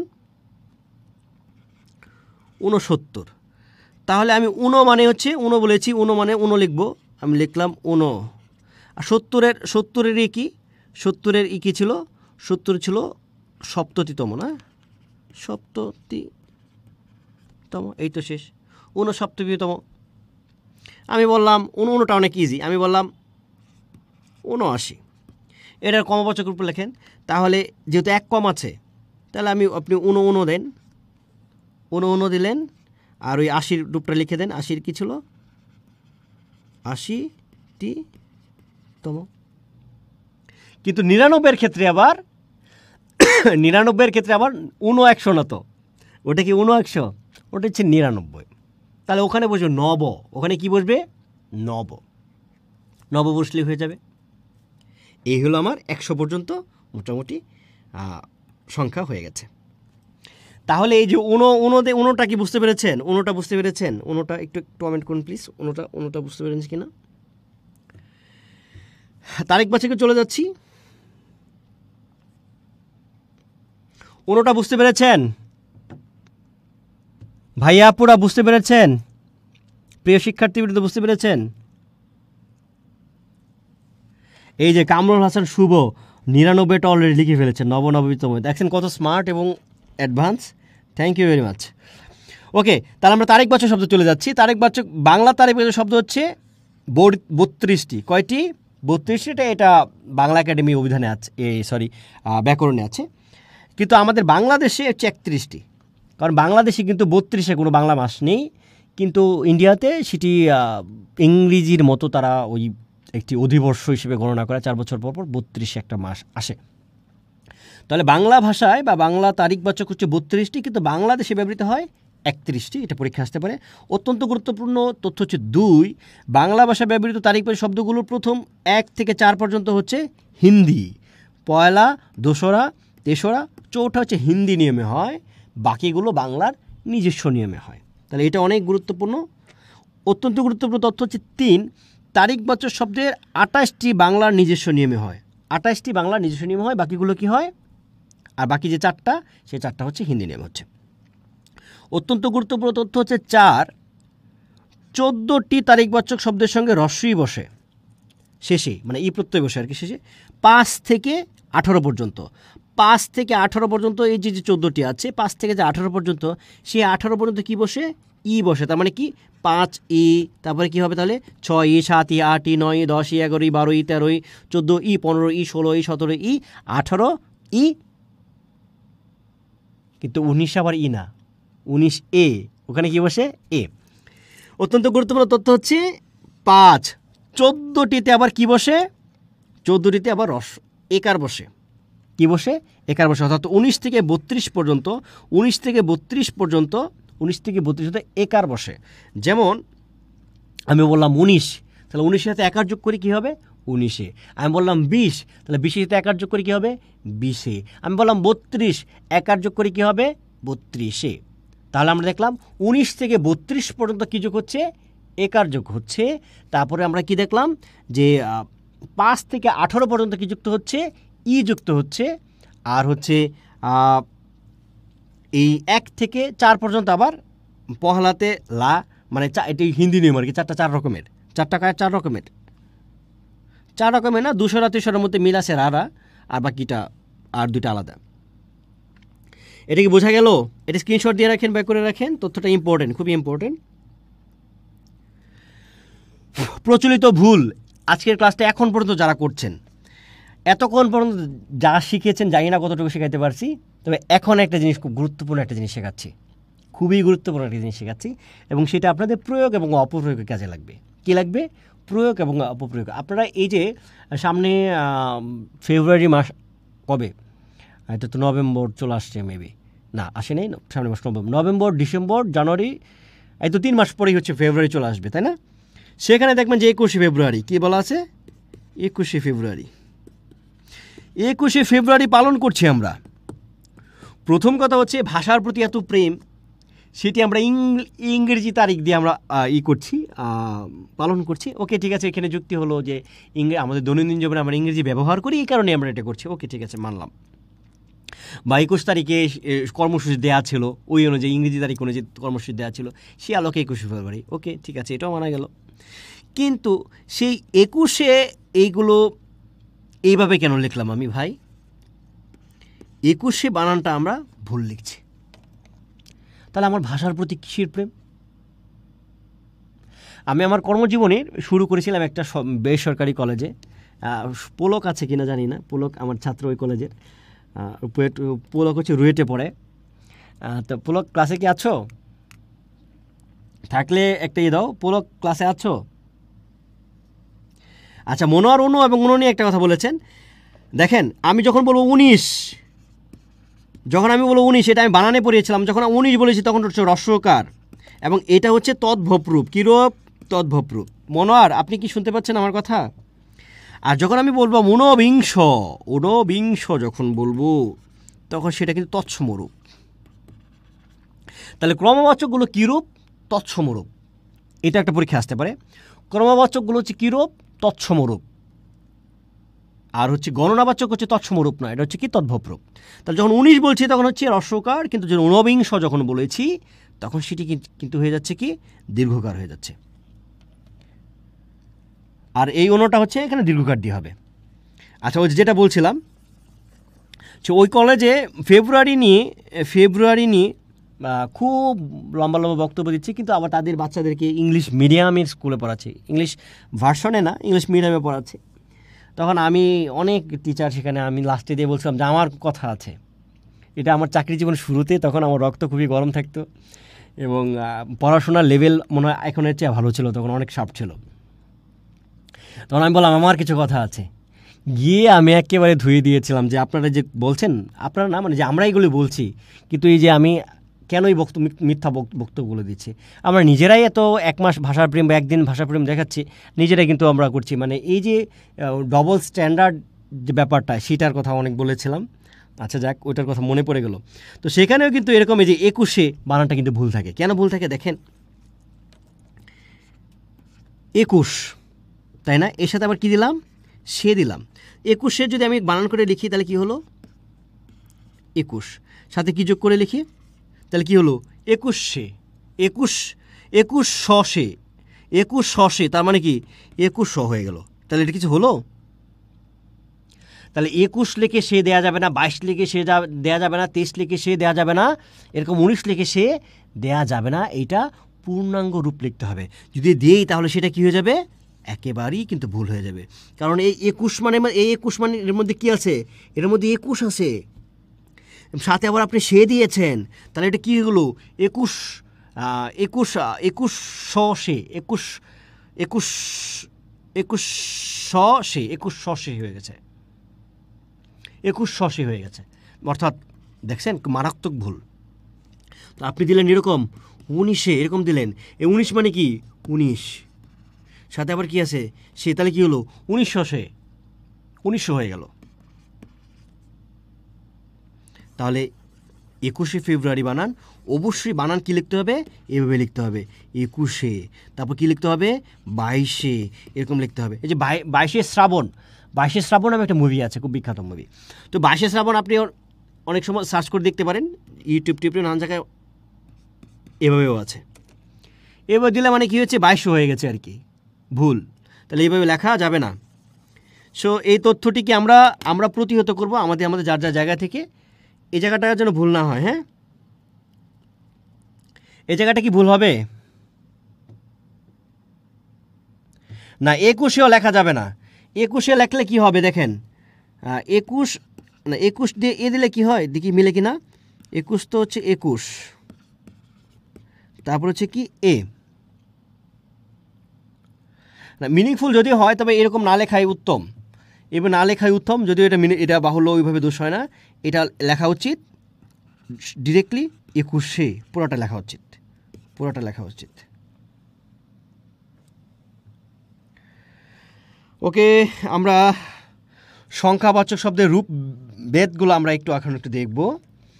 যে জায়গাটা আপনারা ভুল করতে পারেন সেই জায়গাটা আমরা একটু দেখবো আর কি। 115 দেওয়া আছে, বেশি দেওয়া আছে। এই দেখেন 19, আমি এটা দাগাই দিচ্ছি শুধু 19, তারপর কিন্তু এখানে 19, দ্বাবিংশ, ত্রয়োবিংশ, চতুর্বিংশ, পঞ্চবিংশ, ষড়বিংশ, সপ্তবিংশ, 29, এই দেখেন 29, 30, তারপর হচ্ছে 32, ত্রয়োত্রিংশ, ত্রংত্রিংশটা একটু দেখেন, এটা একটু দেখেন। চতুর্ত্রিংশ এটা একটু দেখেন। পঞ্চত্রিংশ, ষষ্ঠত্রিংশ পারবেন, সপ্ত অষ্টত্রিংশ পারবেন, ঊনচত্রিংশ পারবেন, একচত্তা পারবেন। ত্রিচত্বরিংশ দেখেন, এটা ত্রি দিয়ে হয়েছে, ত্রয় দিয়ে হয় নাই। ষষ্ঠটা হচ্ছে ষষ্ঠ দিয়ে হয়েছে, ষট দিয়ে হয়নি। তারপরে হচ্ছে 54টা একটু দেখেন, এখানের মধ্যে আবার একটি দিয়েছে, বিসর্গ দিয়েছে। তারপরে হচ্ছে 56টা একটু দেখেন, এখানে শর্ট ব্যবহৃত হচ্ছে, স্বর বা ষষ্ঠ পঞ্চাশোত্তম না ব্যবহৃত হয়নি। মানে যেটা একটু ব্যতিক্রম বা আপনাদের ভুল হতে পারে সেটা আমি একটু দাগিয়ে দিচ্ছি। হ্যাঁ, তারপরে হচ্ছে 64টা একটু দেখেন, এখানে একটা বিসর্গ দিয়েছে। তারপর 66টা দেখেন, এখানে শর্ট দিয়েছে, এটা একটু দেখবেন। 74 এখানে দেখেন আছে।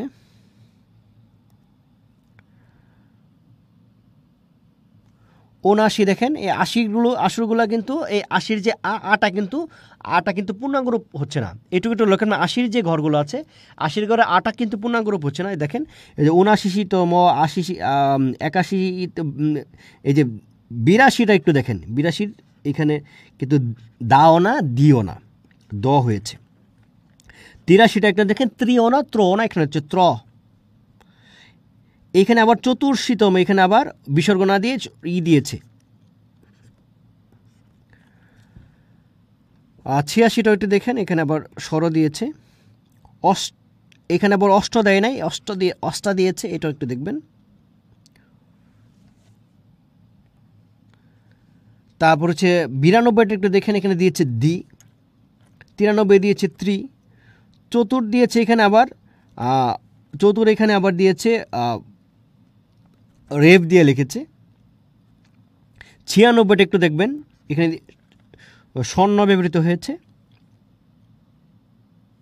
এখানে ব্যবহৃত হচ্ছে 98, 99, 90তম, এটা পরীক্ষা আসে, ইম্পর্টেন্ট, এটা আপনি অলরেডি পেরেছেন।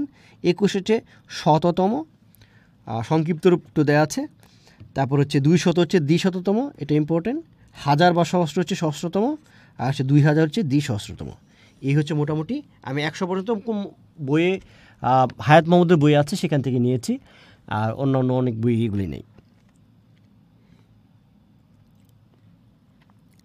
তাহলে এই হলো আমার সংখ্যাবাচক শব্দ পারা যাবে। আমরা বচনে চলে যাচ্ছি। বচন থেকে প্রথম কথা হচ্ছে, বচন একটি পারিভাষিক শব্দ। বচন শব্দের অর্থ হচ্ছে সংখ্যার ধারণা। দ্বিতীয় কথা, গুরুত্বপূর্ণ তথ্য 1, বচন একটি পারিভাষিক শব্দ। বচন শব্দের অর্থ সংখ্যার ধারণা। গুরুত্বপূর্ণ তথ্য 2, গুরুত্বপূর্ণ তথ্য 3 হচ্ছে কেবল বিশেষ্য এবং সর্বনাম পদে বচনভেদ হয়। এই 3টা তথ্য অনেক অনেক অনেক গুরুত্বপূর্ণ, অনেক অনেক অনেক গুরুত্বপূর্ণ। তারপর হচ্ছে মুনির চৌধুরী কি সংজ্ঞা দিয়েছেন, তারপর হচ্ছে জ্যোতিভূষণ চাকি কি সংজ্ঞা দিয়েছেন, সুনীতি কুমার চট্টোপাধ্যায় কি সংজ্ঞা দিয়েছেন, সংজ্ঞাগুলো দেওয়া আছে, আমাদের জানা দরকার না আপাতত। বচন 2 প্রকার, একবচন, বহুবচন, আপনারা জানেন, এটা হচ্ছে নাম্বার। তারপর হচ্ছে এক বচনের কিছু বৈশিষ্ট্য আছে। এক বচন মানে একটা যদি বোঝায়, এখানে পরীক্ষায় আসবে না।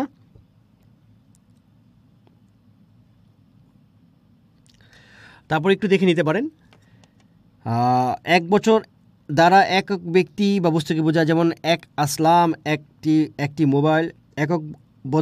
এক বচন প্রকাশের সময় পৃথক কোনো বিভক্তি নেই, যেমন হাঁস, ফুল, ফল, পাতা, চেয়ার। শব্দের আগে একটি, একটা, খানা, একটা খানা প্রভৃতি যোগ করে বিশেষ্য পদের সাথে টি, খানা, খানি, বাচ্চা, গাছি যোগ করে এক বচন করা হয়, যেমন কলমটি মানে একটা, কুকুরটা, মুখখানি, মালাগাছি, মেয়েটা, ছেলেটি, এটা আমরা জানি শর্ট। বহুবচন কীভাবে হতে পারে? বহুবচন হতে পারে বাংলা বহুবচন রা যুক্ত হতে পারে, এরা, গুলি, গোলা, গুলি হতে পারে। তারপর হচ্ছে দিক হতে পারে, দের হতে পারে, সকল, সমুদয়, কুল হতে পারে। এগুলো সহজ, এগুলো পরীক্ষা আসবে না, এগুলো দ্বারা হতে পারে। গুরুত্বপূর্ণ তথ্যটা দেখি।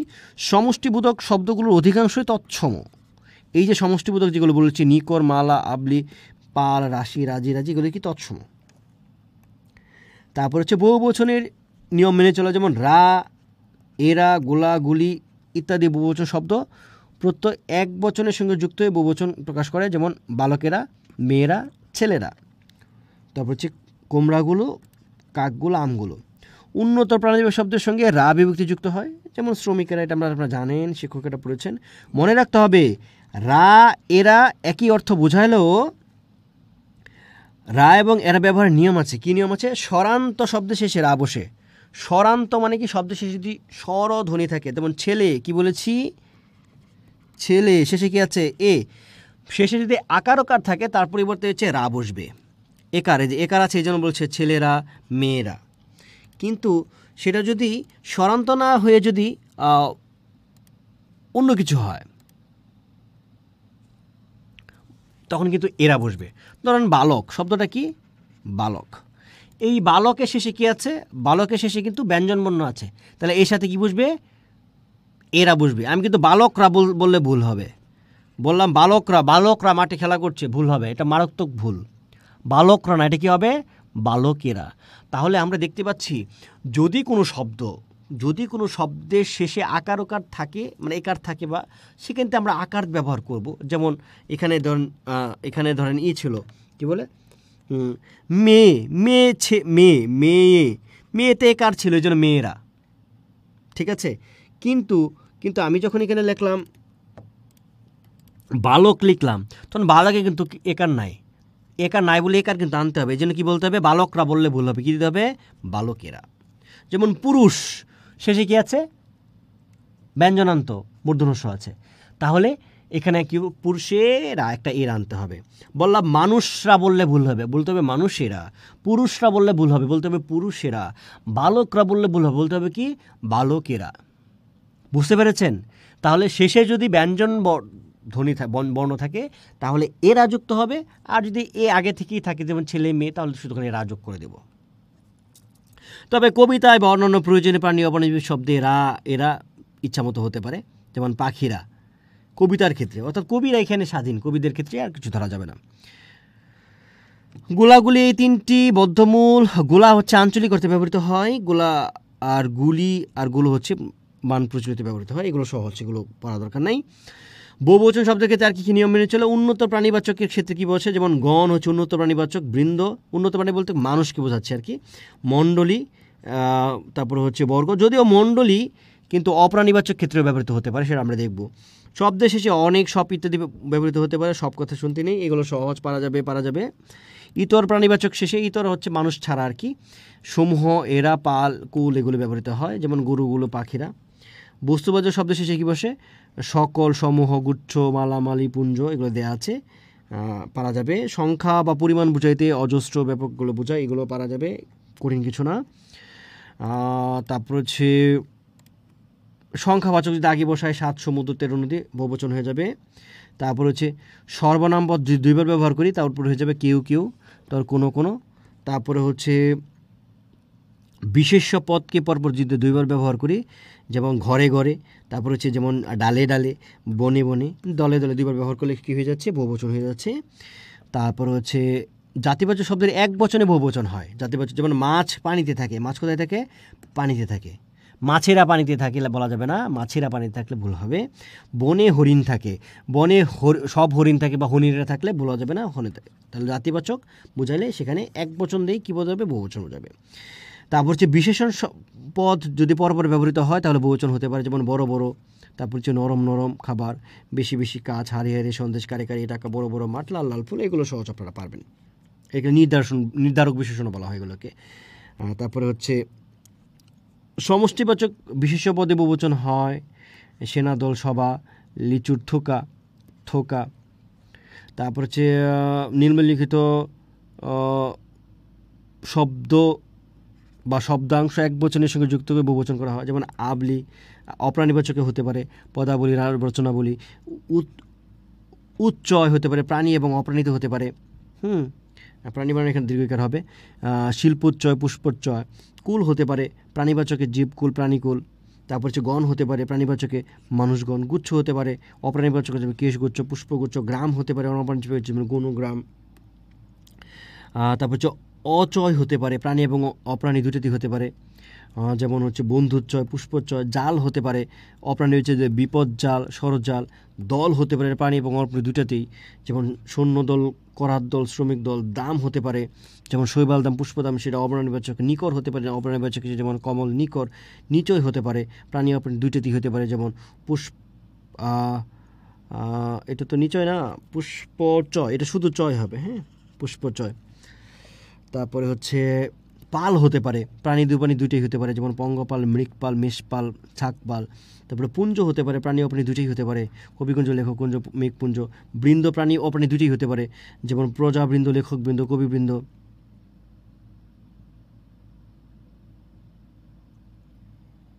অপ্রাণীতে কি আছে? বৃন্দ অপ্রাণীতে উদাহরণ তো না এখানে।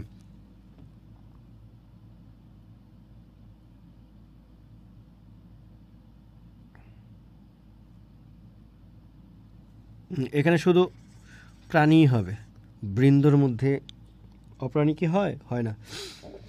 আচ্ছা, ব্রজ। ব্রজ হচ্ছে অপ্রাণীচক হতে পারে, যেমন বুধর ব্রজ। তারপরে ত্রাত হতে পারে, প্রাণীবাচক হচ্ছে মধুকর ত্রাত। তারপর হচ্ছে মণ্ডল। মণ্ডল হচ্ছে প্রাণী অপ্রাণী দুটি হতে পারে, যেমন সারস্বত মণ্ডল। তারপর হচ্ছে বুধ মণ্ডল। মণ্ডলী প্রাণী অপ্রাণী দুটি হতে পারে, শেকক মণ্ডলী, নক্ষত্র মণ্ডলী। তারপরে হচ্ছে মহল। মহল হচ্ছে প্রাণীবাচক হতে পারে, মহিলা মহল, গুণী মহল। মালা হতে পারে অপ্রাণীবাচকী, মেঘমালা, পর্বতমালা। মিথুন হতে পারে প্রাণীবাচক হচ্ছে হংস মিথুন। জু হতে পারে প্রাণীবাচক, যেমন গজ জু। তারপর হচ্ছে মৃগ জু। তো এগুলো তো বোঝানোর কিছু নেই, আপনারা জাস্ট জেনে নেবেন, হ্যাঁ। আচ্ছা, এটা ব্যতিক্রম আছে, দেখেন গুরুত্বপূর্ণ তথ্য আছে। ওপরে আরও আছে, রাজি হতে পারে অপ্রাণীবাচক। তারপর যে রাশি হতে পারে অপ্রাণীবাচক, পত্র রাশি। শ্রেণী হতে পারে, শ্রেণী মানে প্রাণী অপ্রাণী দুটিই হতে পারে, যেমন পাদব শ্রেণী, দ্বিজ শ্রেণী। সঙ্গ হতে পারে প্রাণীবাচক, যেমন ব্রতি সঙ্গ। তারপর হচ্ছে সমূহ হতে পারে প্রাণী অপ্রাণী দুটোই, যেমন পুস্তক সমূহ, জাতিসমূহ। গুরুত্বপূর্ণ তথ্য হচ্ছে কেবল জন্তুর বহুবচনে কি হয়? জুত এবং পাল। কেবল জন্তুর বহুবচনে এটা পরীক্ষা আসে, যেমন হস্তিজুত, গরুর পাল। ব্যতিক্রম আছে পঙ্গপাল। পঙ্গপাল পতঙ্গ, তারপরে কি বিবর্তিত হচ্ছে? পাল। পঙ্গপাল মানে হচ্ছে কি? পঙ্গের পাল, ষষ্ঠী তৎপুরুষ সমাস। তাহলে শুধু জন্তুর বহুবচনে হয় হচ্ছে জুত এবং পাল, ব্যতিক্রম আছে হচ্ছে পঙ্গপাল। তারপর হচ্ছে অনেক ক্ষেত্রে প্রাণী এবং অপ্রাণীর মধ্যে ব্যতিক্রম হতে পারে, বিশেষ করে কবিতার ক্ষেত্রে। যেমন মাইকেল মধুসূদন তার কবিতায় বলেছেন যে, কে না জানে ফুলকুল। এ দেখেন ফুলকুল, ফুলের সাথে কিন্তু ফুলের ফুল সব, ফুল সম এরকম হওয়ার কথা ছিল, কিন্তু এখানে কুল চলে আসছে। আবার এখানে কি বলে, চলেছে সঙ্গে বামা ব্রজ। ব্রাহ্মা হচ্ছে ব্যক্তি, কিন্তু সেখানে ব্রজ দেখেন ব্যবহৃত হচ্ছে অপ্রাণী, অর্থাৎ উল্টা হয়ে গেছে। মানে এই কুলটা আসার কথা হচ্ছে বামাকুল হওয়ার কথা ছিল, আর হচ্ছে কি ফুল ব্রজ বা ফুল রাশি হওয়ার কথা ছিল, কিন্তু এক্সচেঞ্জ হয়ে গেছে। এটা কবিতার ক্ষেত্রে, কবিরা যেহেতু স্বাধীন। সমষ্টিবাচক শব্দের বিচ্ছিন্নতা হতে পারে, আলাদা বসতে পারে, যেমন গরুর পাল। গরুর পালে দেখেন আলাদা বসছে। আবার এটা হচ্ছে কবিতার ক্ষেত্রে মদন মোহনের লাইন, আমরা বেঁধেছি কাশির গুচ্ছ। এ দেখুন গুচ্ছটা কিন্তু আলাদা বসেছে, আলাদাও বসতে পারে। তারপর হচ্ছে বহুবচন শব্দ কি দ্বৈত শব্দতে হতে পারে, বাড়ি বাড়ি, ঘরে ঘরে, এটা আমরা দেখেছি। বহুবচনের প্রয়োগ বৈশিষ্ট্য, এক বচনে বহুবচন হতে পারে, যেমন বনে সিংহ থাকে, পোকার আক্রমণে ফসল নষ্ট হয়েছে, হাটে লোক জমেছে, বাগানে ফুল ফুটেছে, নদীতে মাছ আছে। এক বচনে বহুবচন ব্যবহৃত হচ্ছে, বিশিষ্ট প্রয়োগ, এটা আমরা জানি, ইম্পর্টেন্ট। বিশেষ নিমেষায়িত বহুবচন, ছেলেরা কানাকানি করছে, এটা মেয়েরা কানাকানি করছে। এক বইয়ে ছেলেরা আছে, এক বইয়ে মেয়েরা আছে, আমি দুটোই দিয়েছি। এটাই আদিবাদের বাড়ি, এটা যে কোনো নাম হতে পারে, এটা রহিমদের বাড়ি, এটা করিমদের বাড়ি, এটা যে কোনো হতে পারে। রবীন্দ্রনাথরা প্রতিদিন জন্মায় না, এটা নজরুলরা প্রতিদিন জন্মায় না। তারপরে হতে পারে এটা বঙ্কিমরা প্রতিদিন জন্মায় না, অর্থাৎ যে কোনো একজন বিশিষ্ট ব্যক্তি। সকলে সব জানে না বা সবাই সব খবর রাখে না। এই কয়টা উদাহরণ হচ্ছে বিশেষ নিয়মে সাধিত বহুবচন। এটা আপনারা একটু বইয়ে যেহেতু দেওয়া আছে, আপনারা একটু মনে রাখবেন, এখান থেকে পরীক্ষা আসে। তারপরে কতিপয় বিদেশি শব্দে সে ভাষার অনুষ্ঠানে বহুবচন হয়, যেমন বুজুর্গ থেকে বুজুর্গান, সাহেব থেকে সাহেবান, কাগজ থেকে কাগজ, জাত। এই তিনটা উদাহরণটা আপনারা একটু ইম্পর্টেন্ট, একটু জেনে নেবেন। এই হলো আমাদের বৈশিষ্ট্য। বিশেষ দ্রষ্টব্য হচ্ছে যে বাক্যে একাধিক বহুবচন ব্যবহার করলে কী হবে? ভুল হবে। যেমন আমি যদি বলি সকল শিক্ষকগণ উপস্থিত ছিলেন, ভুল। সকল শিক্ষক অথবা শিক্ষকগণ উপস্থিত ছিলেন। আমি যদি বলি প্রতি ঘরে ঘরে হাহাকার, তাহলে প্রতি দিয়ে একবার বহুবচন করেছি, ঘরে ঘরে দেওয়া যাবে না, তাহলে হচ্ছে প্রতি ঘরে অথবা ঘরে ঘরে হাহাকার। তো দুইবার বহুবচন করলে কি হবে? ভুল হবে, সেটি করা যাবে না। এই হচ্ছে মোটামুটি আমাদের ক্লাস ছিল। আজকে একটু দীর্ঘ ক্লাস হয়ে গেছে। পরবর্তী ক্লাসে আমরা এই যে উক্তি আরও কী কী জানি বাকি ছিল সেটা আমরা আগের ক্লাসে এগুলো আমি পড়িয়ে দেব। আপনাদের জানার কিছু আছে? জানার কিছু কি আছে ভাই সকল?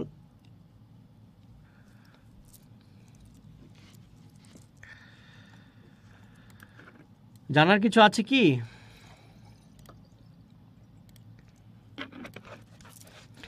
এখন আমি আপনাদের বাগধারা নিয়ে কাজ করছি। বাগধারা তো চেষ্টা করছি সকল বাগধারার উৎসটা কোথা থেকে আসছে বা ব্যাখ্যা দেওয়ার চেষ্টা করছি যাতে আপনারা পারেন, এবং চেষ্টা করছি যে যাতে আমার বইয়ের মধ্যে সবচেয়ে বেশি বাগধারার ব্যাখ্যা দেওয়া থাকে এমন।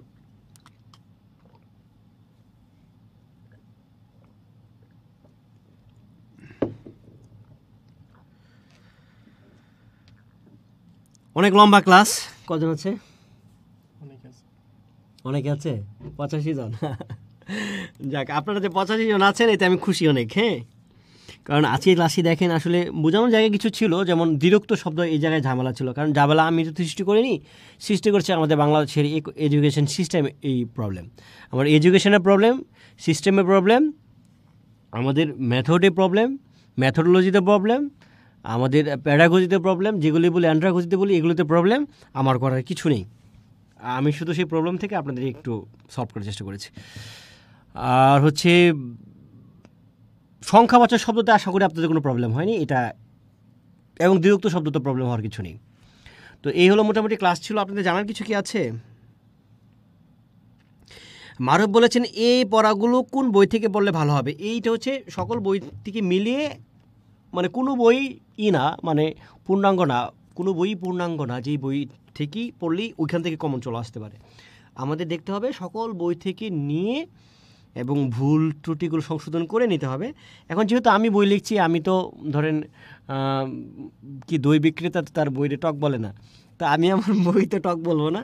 আরেকটা মাস অপেক্ষা করেন, ডিসেম্বরে আমরা নিয়ে আসবো, আমার বই থেকে বই নেন। হ্যাঁ, আর তাছাড়া আমি অন্য কোনো বইকে করতে পারবো না। আমি যদি বলি তাহলে আপনারা হায়াত মহম্মদের বই দেখতে পারেন, আপনারা বাংলা একাডেমির বই দেখতে পারেন।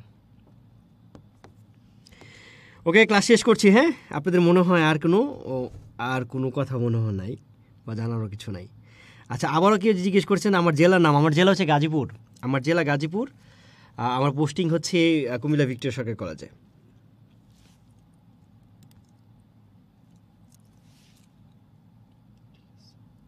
হ্যাঁ, সোহেলি বলেছেন আপাতত এই স্লাইডগুলো পড়লে হবে। হ্যাঁ, পড়বে, এই স্লাইডগুলোই তো বইয়ে থাকবে, ওই বইয়ের অংশটাই তো আমি স্লাইড আকারে নিয়ে আসছি। ঠিক আছে, এটা কেন হবে না? এখানে তো মোর দেন এনাফ।